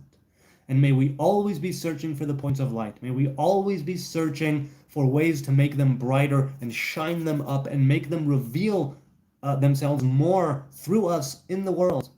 That's Torah Resh Pei Bet in a nutshell. Nikudot tovot, me'at tov, a little bit of goodness. No mud, no lotus. Exactly. No mud, no lotus. Precisely. Wishlab says, I don't know how I ended up here, but what a lovely soul you are. The YouTube algorithm is doing its job. It's sending people who might actually enjoy this live stream to this live stream. And I give thanks, by the grace of the Most High and your participation and the YouTube algorithm gods. It's sending literally thousands of people to these live streams every day. And I can't tell you how wonderful it is, because most of them just swipe away in horror. It's like, what the heck is that? But some people stick around, and those who stick around, and who stick around more for the long term, they are able to find a community here that is open, that is welcoming, that is highbrow and lowbrow. And that was no good. Let me do a better one on the other side. Right? Highbrow and lowbrow, and where discussion is flowing and open, and a chaotic chat where you don't know what's going to happen. It's all good, and it's you people who make this channel so amazing, and I thank you. And I thank you for being here, Wishlab 6. Where are you from in the world? What are you doing? What day is it? What time is it? And how's life? How's life? Okay. Which musicians do you like? I am a Pink Floyd Radiohead enthusiast, Living Dead Girl. I like many others, but those are my two great loves in music, Pink Floyd and Radiohead. A new subscriber. Thanks a lot, Wish. Thanks a lot. AA says, gotta love this community. Yes. Yes, yes. So, right. Can you please respond to my comment? Gordon says. Gordon Ramsay. I'm scrolling up. I'm trying to look for your comment. Scrolling. Soundwave, and I want you to read the Talmud with us. What? I mean, it looks like you're reacting to somebody because you have an at there. Okay. I don't see. Oh, okay. Let's read the Talmud together as a whole. Do you know how long the Talmud is? It literally takes years, and it's in Babylonian Aramaic. And I love Eretz Yisrael Aramaic, but I'm not nearly as versed in Babylonian Aramaic. So definitely not. There are many other channels that will gladly read through the entire Talmud Bavli and Talmud Yerushalmi and all the Mishnah and all the Baraitot, and this is not one of them. ASMR says, I started learning Hebrew. Good for you. How's it going? How's it going? Jacob the Blonde says, Iran will come for you, honey. Oh, stop. Or do you mean they'll come for my honey? I mean, I have some honey in the cupboard. I don't partake, but my family does. Should I just offer them this jar of honey? Who's to say that they will want it? It's already opened. We opened it on Shabbos.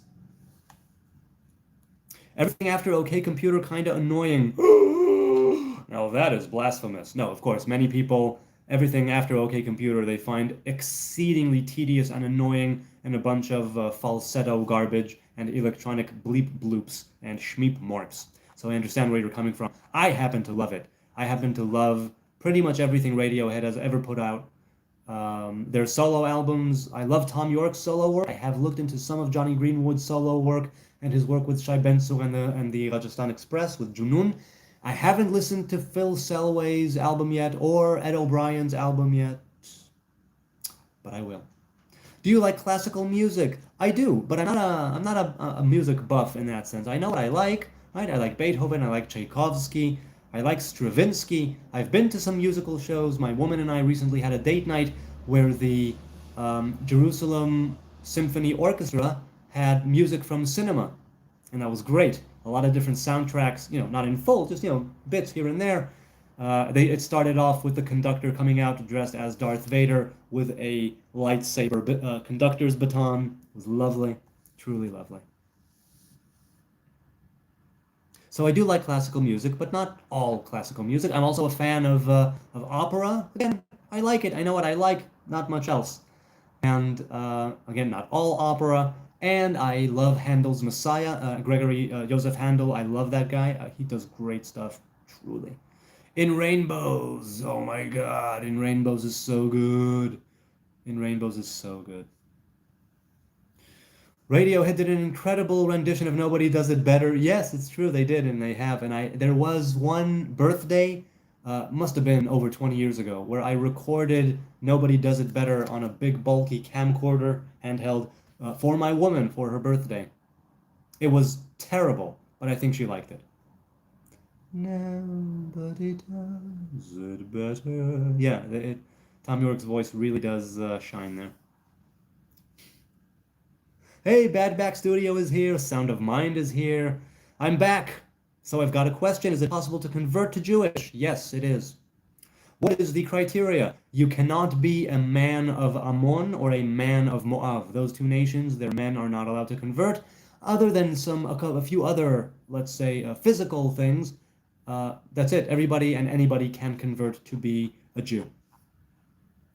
So yeah. Paranoid Android, end of conversation. They could have wrote that one song and be legends. Yes, I agree. When that came out, and I was watching MTV Europe, and the music video came out, and the song, I was like, what the hell am I looking at right now? Because I'd known Creep, I'd known High and Dry, I'd known Fade Out, Street Spirit, but when Paranoid Android came out, I was like, oh my God, what is this? Are you a real Nazarite? Yes, I am. Riding PDX. I'm a Samson Nazarite. I took my vow just over 16 years ago. So, yes, I am. Karma Police was good. Yes, it was. And they ended with Karma Police, as they often did at the time. Who are the Ammonites and Moabites now? Unknown. Unknown. What do you think of black American Israelites? If you're talking about the black Hebrew Israelites, I don't know them. I know that those who have reached out to me and those who have been in touch with me digitally have always been very militant, very rude, very racist, very supremacist, very dismissing, and not pleasant at all. Bones, though. You've got to feel it in your bones. Yes, Kid A. Again, good Malachi. It's good to see you again, man. Yeah, Kid A is unbelievable, and I've mentioned this before. When I heard those first few notes of Kid A, that first dee dee dee dee doo, something stirred inside of me. It was like a beast being roused from hibernation. It's like, whoa, whoa, whoa, whoa, whoa, whoa, like that. I remember when OK Computer came out, I bought the album that day, October 96, didn't have my CD player for 2 months. I didn't leave my CD player for 2 months, and rightly so. That first riff, I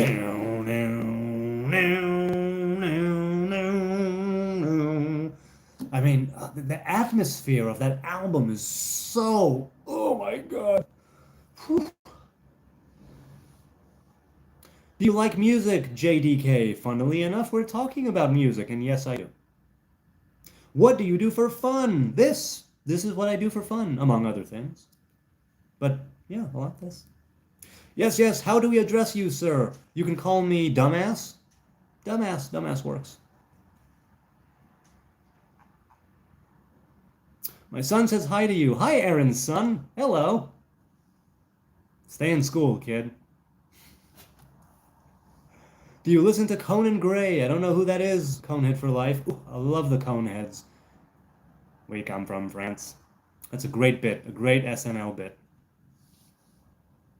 Sound says this stream's about a human having fun. Scoff?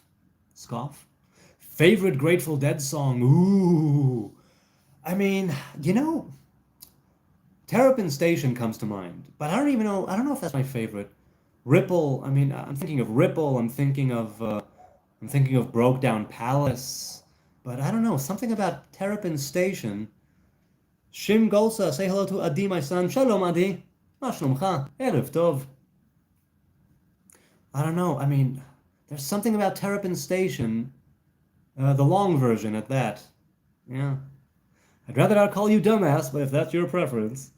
I mean, you can call me Jonathan or Jonathan, or dumbass, or HN, or, El Deuterino if you're not into the brevity thing. So, Bilal, I am Jonathan, and I am 43. I'm 43.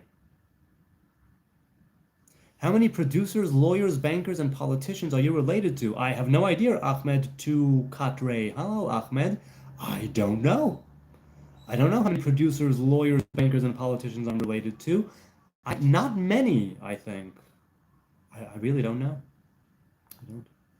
Related to Bob Saget, voila. See, here's the thing. He's a great comedian, and I loved him in Full House. Bob Saget. He was a good comedian. You look a bit like the little prince found Jesus at the end of the story today. Yeah, I love the Little Prince. When we were in yeshiva and we started learning Rabbi Nachman's Siporei Ma'asiyot, the Rabbi Nachman tales of old, and we started it with an introduction, and the introduction was reading and interpreting and analyzing The Little Prince, right, by Saint Exupéry. No Yan? What Yan? It's Yonatan. Yonatan means God-given. That's Jonathan in Hebrew. Thanks for the recommendation. I should listen more Radiohead. I mean, look, some people get into it, some people don't. My wife hates Tom York's voice. Like with a passion. She can't. How is Jonah as a blend? Will that work for you? Yes, Jonah, when I was doing slam poetry here in Jerusalem and in Tel Aviv, I took the stage name Jonah Brood because I'm Jonah and I'm brooding. So Jonah Brood was my stage name. So yeah, Jonah works. That was also the nickname I was given in film school. And they didn't know that I was working as a slam poet at the time or performing with that very name. They just called me Jonah as a short of Jonathan. And yeah, they called me that too. Yan Yon, Hebrew John, I see. So Yon, or John in Hebrew is Yochanan. For instance, John the Baptist is Yochanan HaMatbil. Bad, I'm not a Torah character, said Ahmed. That's okay. Most people aren't, right? It's okay. Wasn't Ruth a Moabite? Yes, but it's men. That's why I said Moabite men, not the women. So yes, Ruth was a Moabite. That is correct. And Naamah was from Ammon. Fitter, happier makes me so sad I can't listen to it. I mean, it's something where, again, depending on the circumstances, but there are times when I can listen to that album and it makes me feel so many things. And when that song kicks in, and that computer voice speaking of such human things, the juxtaposition of the computer voice and the lyrics is just so jarring. And in the back, right, this is the panic office, section 917 may have been hit. Activate the following procedure. It's like this mechanical. It's a wonderful album. It really, really is. Really. How are you, Oki? R. Kohi. Hi, R. Kohi. How are you? Shai Milman says, I saw a performance by the Grateful Dead drummer in Jerusalem a few years ago. Was it during the sacred festival? Was it during the Festival Mekudeshet? I think he was there. Rabbi, is that a wig? I am not a rabbi, and yes, it is. I meant Jonah pronounced Yonah. Oh, I see. Yes, that is Jonah, Yonah. That's correct. Do you think the earth is flat? No, physically it's a spherical globe. Conceptually and spiritually it has its four corners corresponding to the four elements, corresponding to the four directions, corresponding to the four-letter name of God, and to the four worlds, and many other things to do with four. And four in Gematria is Dalit. Dalit means door. So it's through the four that you can open the door. Okay. Whoever thinks the earth is flat, they need to go back to schools. I think so too. Nice headpiece. Hey, Stinky Farter, good to see you again. I hope your farts are still stinky. Oy vey, shut it down, says Yanip. No, I don't think I will. Hussein says, get this man a live audience. Yes, you are my live audience. I am live and raw, unfiltered, unscripted, arm farts, underleg farts, and all from Jerusalem. Mickey Hart, yes. Yes. I think Mickey Hart was part of the Festival Mekudeshet a few years ago. I think so. Are you very familiar with Carl Jung's work? No, not very familiar. I've never read an entire Jung book front to back, cover to cover. I've dealt a little bit with Jungian psychoanalysis, though I've never been a patient. And very familiar? No, not even a little familiar. I know the things that I've heard. The chat jumped, we glitched, we're good? Okay. So I know, I've listened to some Jordan Peterson lectures where he has spoken of Jung extensively, but no, I'm not very familiar or familiar at all with Carl Jung's work, no. Underleg farts. Yes, Scott Anderson, permit me to demonstrate. That is an underleg fart. Now, there is also the nook of the neck fart, a neck nook fart, if you will. I can't do those. All in good time. He had a great guitarist. He was only 5 sizes smaller than Jerry Garcia. Ay, Jerry Berry. What a guitarist. Reverse knee fart, yes. Straight facts. Jewish girls are cute. Can they date Latinos? If they want to date Latinos, then they can, I suppose, yes. Why not? Any reason why not? It's almost been 2 hours. I am having such a blast. You guys are indeed a great audience. Ooh, Costa. My man Costa Tosta is live right now. I'm subscribed to him. If you people, I'm an Israeli that does this shtick. There's another Israeli by the name of Costa Tosta. He's here, and he's a live streamer, and he's very, very secular. And if you want to follow another Israeli live streamer, go for it. He has some good stuff. Again, a lot like me, open mic, so to speak, open chat, and just whatever. So yeah. The jugular fart is known as the Krav Maga fart, I think. Really, is it? Wishlab6 says, something you said earlier about mitzvahs, etc. reminds me of the shadow self, the concept of his. Jordan Peterson teachers taught at the same school where my boyfriend's parents were also professors. Voila. Magniv. That's very cool. So yeah, that idea of the shadow, the idea of confronting the parts of you that are bad, or potentially bad, right? The dark side, to confront it and not to avoid it, and to understand that it's part and parcel of who you are. And by getting to know it and elevating it, you are able to let it truly manifest its purpose. And the purpose of the wickedness and the malevolence is to disappear. And it can only be done by your own volition, right? You confront it, you deal with it, and you elevate it, you integrate it into part of your benevolent self, the higher self. Why did you come out of Judaism? I didn't. I simply stopped keeping strict rabbinic law, and I no longer consider myself religious. But I definitely am still Jewish, and Orthodoxy, right? Modern Orthodoxy is still very much my root and my home. So yeah. If your butt cheeks fart without passing gas, what kind of a fart is that? Wow. That's like, the sound of one hand clapping. That's like the tree falling in the woods and no one to hear it. Without passing gas, what kind of a fart is it? I suppose it's a non-gaseous expulsion of material through the anus, but that's too long. Come up with some acronym. That'll be pretty good. Jordan Peterson is a pill addict who can't stop crying. Well, he was an addict, or not an addict, but he was definitely he had his problems with pills, and now he has a lot of serious health concerns and whatnot. I hope he does better.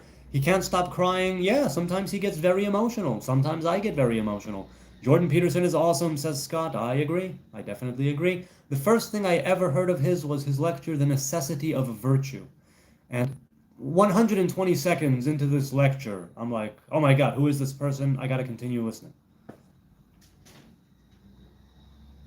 Haley says, or Hailey, I am personally happy that 95% of Israelis feel the entire world against them, according to most polling. It's beautiful. Let's get that up to 100. 95% of Israelis feel the entire world is against them? According to most polls, 95% think the entire world? That is way too small of a margin. Not a chance. Not a chance. Are you familiar with Tool's song 46 and 2? I think you'd appreciate it. So, at the behest of someone here in the chat, I don't remember who, or a few people, I listened to Tool for the first time, because I've heard a single here and there, but I never listened to an entire album. I listened to 10,000 Days? 10,000 Days, is that it? 100,000? Something, one with a few zeros, days. I don't remember if it's 10,000, 100,000. A really good album, some really long pieces there, and I truly liked it. Time to walk, Princess Leia. Maybe. The fuck you got in your head, says Folk. In my head or on my head? Big difference. Maybe not. No raisins for you, right? Nope, no raisins. I haven't had raisins in a very long time. One of my favorite things before I took my vow was raisins and milk chocolate, and now I don't partake of raisins or milk chocolate, and I substitute it with cranberries and dried cranberries and dark chocolate, which is really, really good. It's not the same, but it's very good. What do you think of Metallica's Saint Anger? I have never heard it. After Load, I tuned out. So I don't know. I have no idea. I know that there's an Unforgiven Part 3. Is that any good? I don't think I've heard it. Mr. DK says, damn, bro. What is it, Mr. DK? Did your penis fall off? Yeah. Shalom, I've heard of Curly Sue, but never Curly Jew. Glad to meet you, Curly. Thanks, Ray. I appreciate that. Fuck Saint Anger. Why do you say that, Joseph? Israelis are the worst kind of people. Our security company got a lot of trouble with them. They are pain.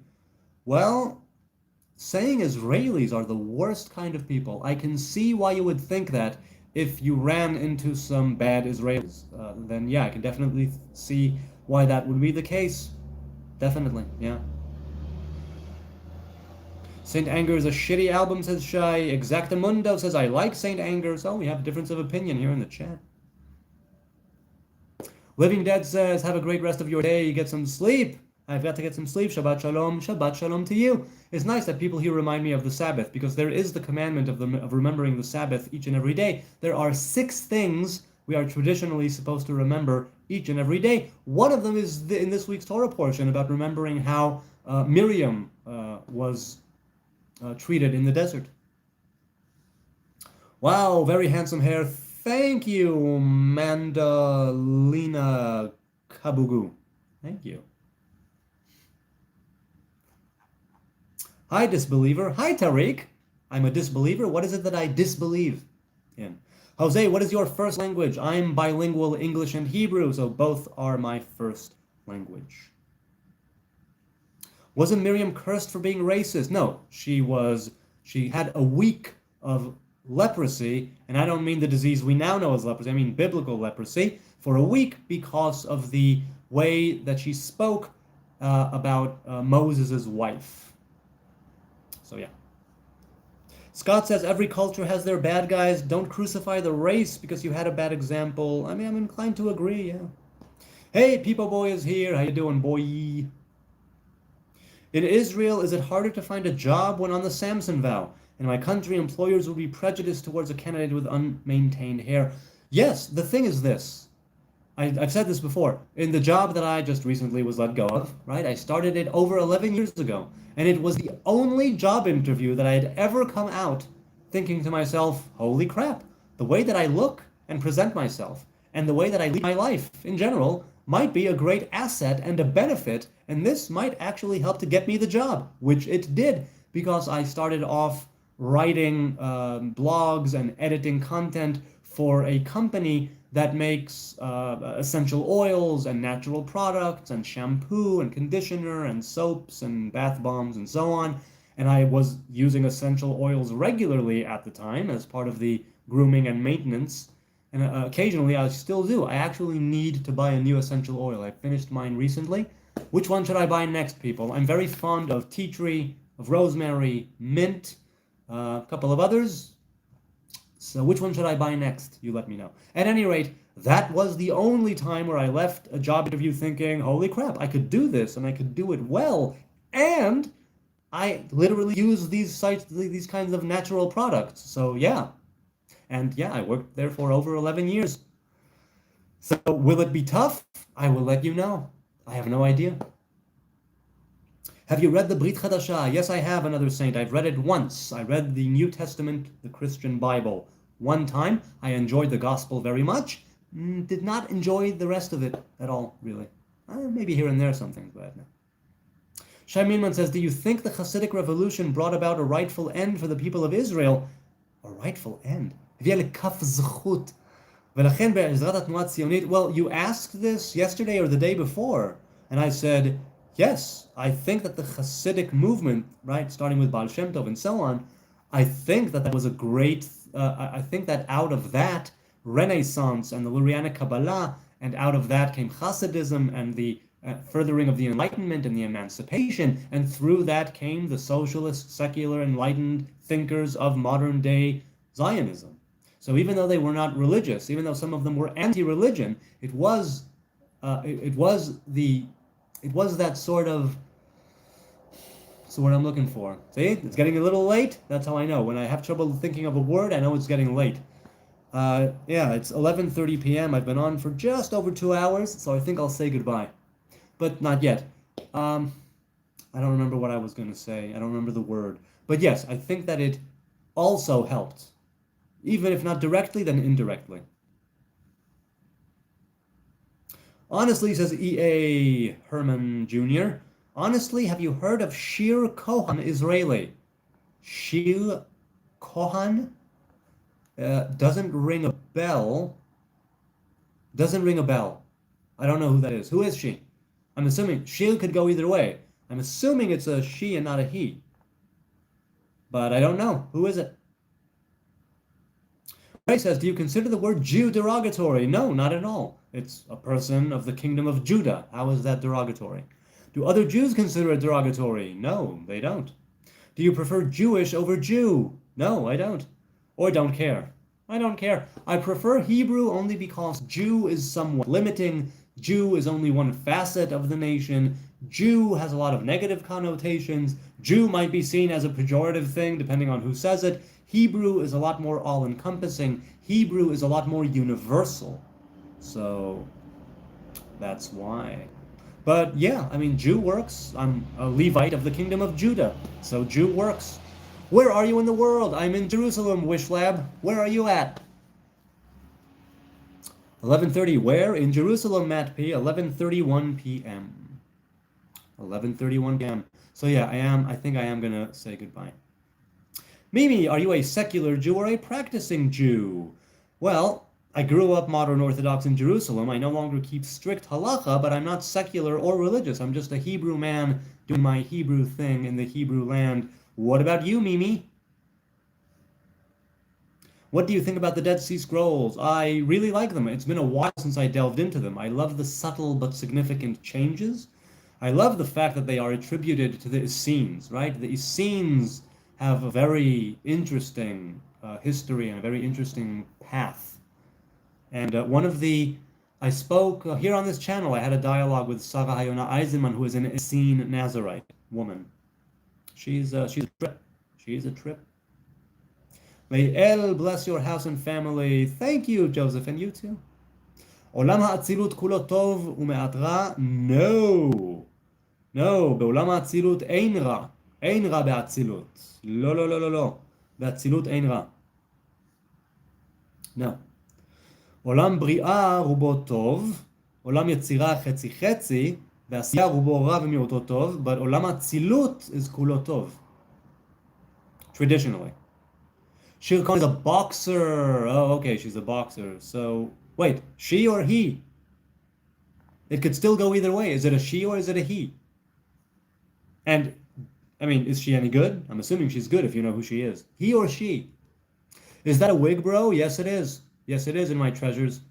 It is indeed. I mean, this isn't, but this is. Good. I can say you remind me of a backstreet Jew boy today. Yes.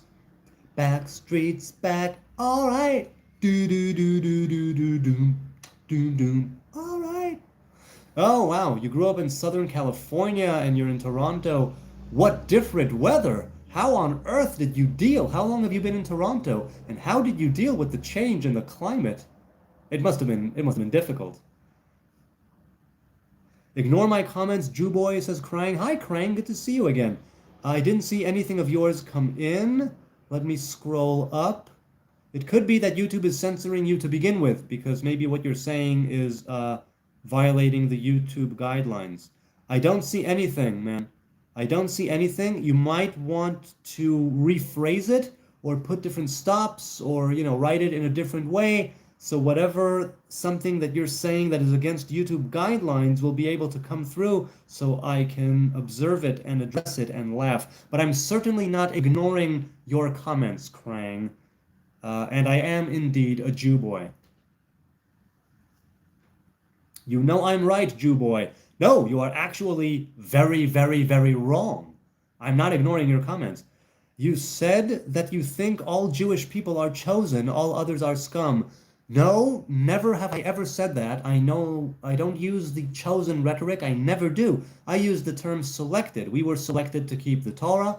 We agreed and selected to keep the Torah for our part. But I believe we are all human beings made in the image of God, all earthlings, and not one better than the other. So Krang, not only are you full of shit, you are so full of shit that it's coming out over here in the chat when you know absolutely nothing. That's a lot of shit. I would look into that if I were you.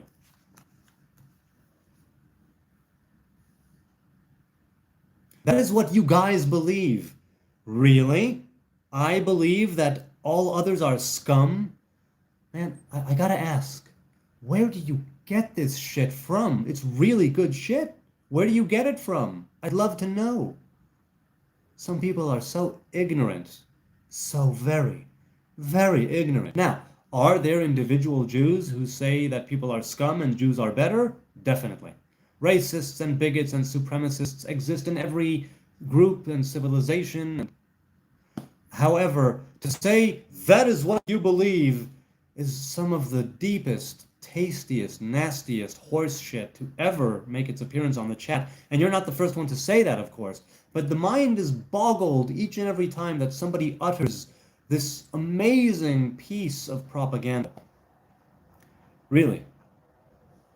You weren't selected, you piece of shit. So first of all, yes, I am a piece of shit. On that we are agreed. But yes, we were selected to keep the Torah and the commandments, to wit, there are no others who keep the Torah and the commandments and the Hebrew covenant. There are those who say that there is a new covenant, Muslims, Christians, and that the older covenant is dead and gone and null and void. So we Hebrews cleave to the Torah. We Hebrews cleave to the Hebrew covenant. And so we were selected to carry on that tradition. This does not make us better, holier, more knowledgeable, more wise in any way, shape, form, or fart. And yet you come here completely full of shit and say, that's what you believe. Way to go, Krang. Allow me to slow clap in admiration of your complete jackassery and asinine, dumbass contentions. Gandalf, is that you? No, Devlin Roots. I'm more of a Radagast the Brown individual. Have you read the Tao? Yes, I have read the Tao Te Ching, and I have, in June, I read it here, parts of it, my favorite parts of it. I read 25 or 26 different chapters from the Tao Te Ching, and we had a nice discussion about them, so feel free to check that out. It's on the channel. It's its own playlist called Tao Te Ching. Let's continue. You make me smile, says Ray. I was not expecting your halo. Thank you for lighting the mood. Yeah, man. Yeah, to light the mood. This is the interwebs, after all. This is the internet. What the hell am I gonna do? We're here talking about all kinds of stuff, and here I am with my gorgeous hair and my lovely halo. You're my halo, halo, halo. Remember those walls you built? Baby, they're crumbling down. Didn't even make a sound. Didn't even make a sound. Krang, says Toda Salam, I have never met anyone in Israel who doesn't hope for peace. Yeah, but, haters gonna hate, and faker's gonna fake, and I'm just gonna shake it off, shake it off, shake it off. That's it. Wishlab says, I cannot tell you how much I hate when people begin sentences with you think. How infuriatingly ignorant that is. Yeah, it really is.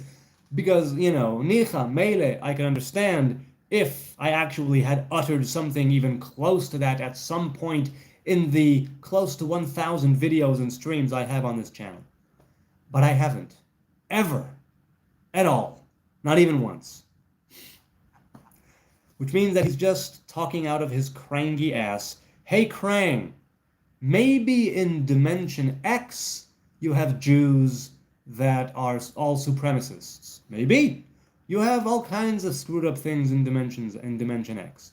Over here in this dimension, I think that, like my man said, right, most Jews do desire peace. That's what I'm thinking. Luke Newcomb, love the name, Luke. Do you believe Jesus is burning in semen? So first of all, it's burning in excrement. And second of all, no. No. I don't. I think he was a righteous man who lived and died a righteous man, and that he is a dead righteous man. That's it. No more, no less. Let us continue. Beyonce, correct. Correct, Shai. All the gay songs coming from the wig. Yes, yes. Ba ba ba. Da da da da da da da ba ba da da ba da da. Young man, there's a place you can go. I said, young man, When you're short on your dough, you can stay there. YMCA. Okay, let's see.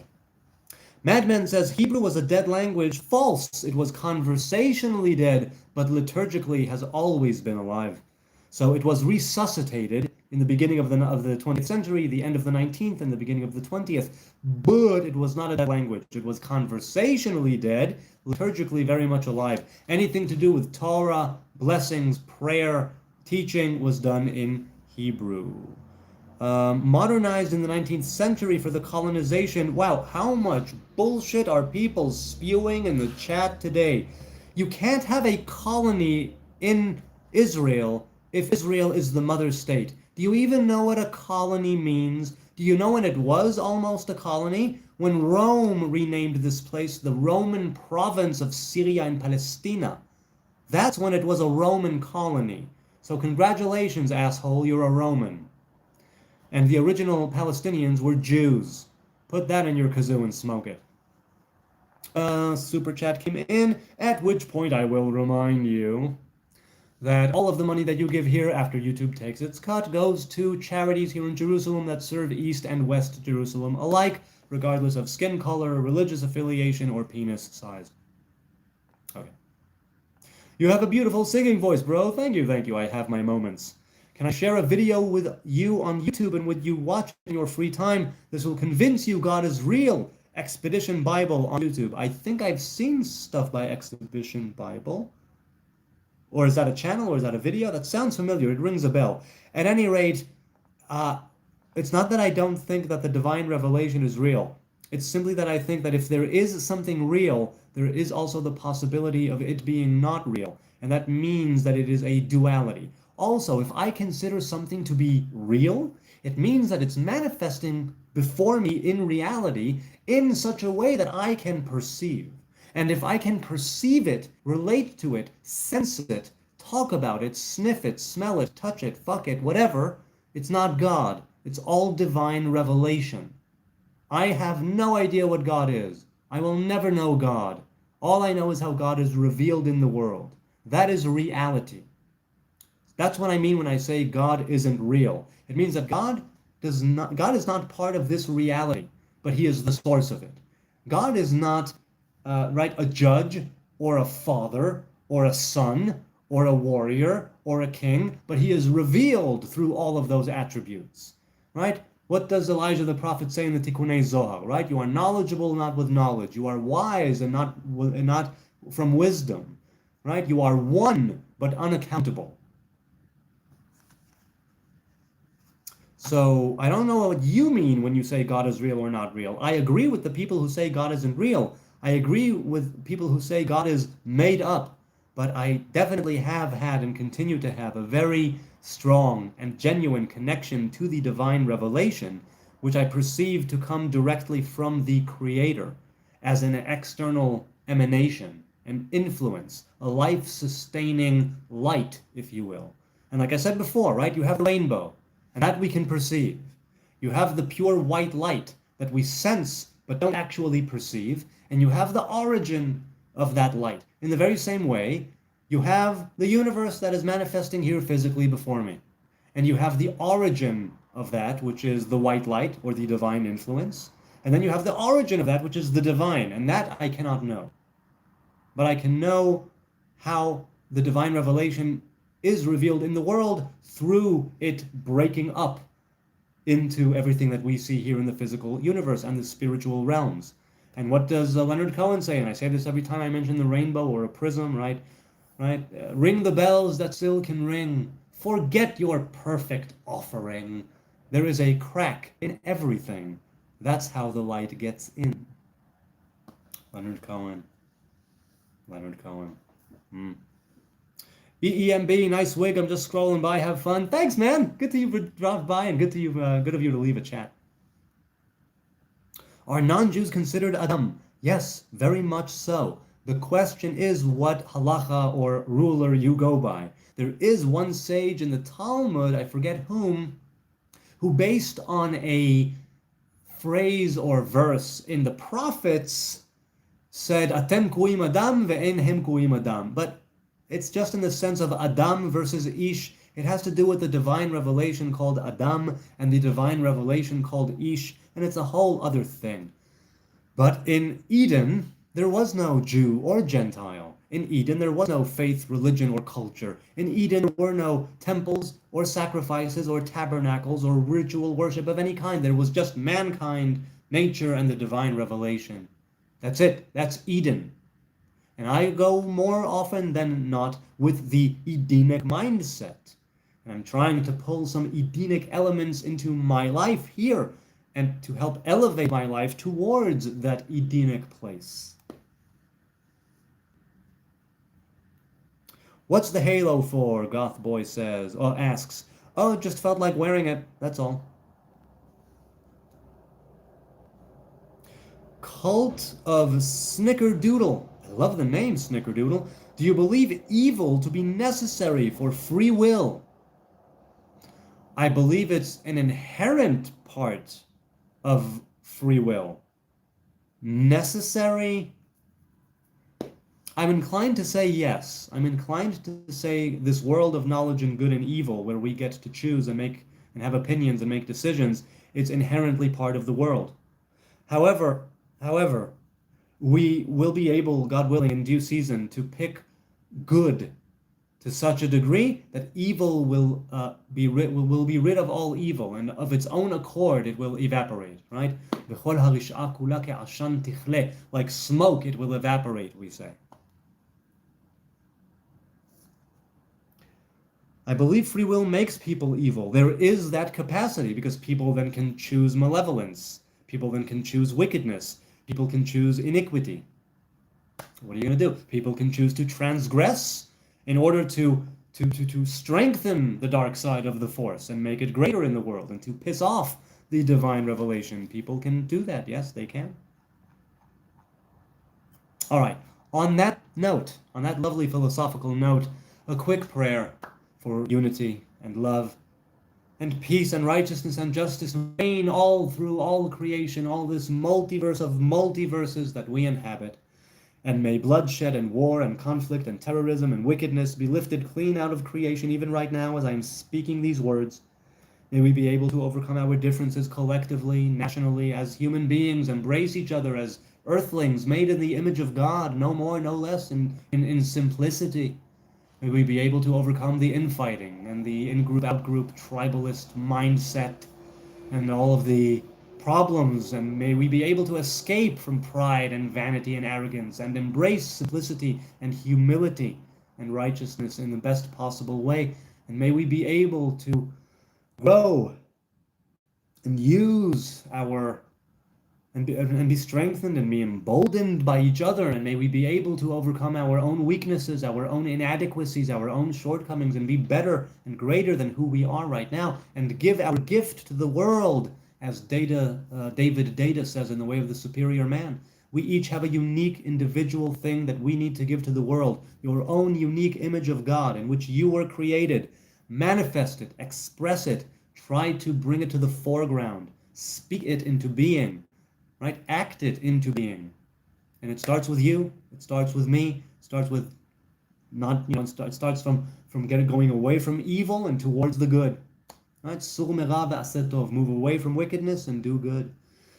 And may peace and love reign here and everywhere.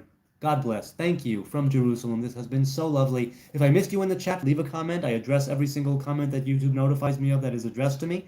If you want to hit me up in the DMs on Instagram, Facebook, TikTok, and X. I'm not posting much there, but I'm there for the DMs if you want to hit me up.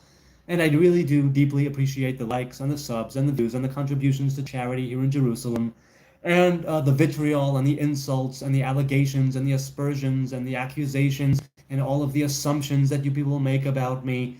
People telling me to kill myself, people telling me to shave my beard, people telling me I rape Palestinian babies and eat them.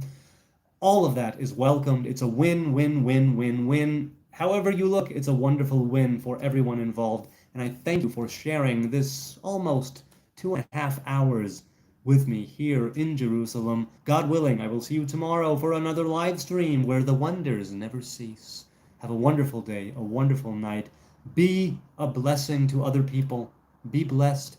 Be the light in other people's lives and live streams. And I will see you another time. This has been so much fun. I thank you.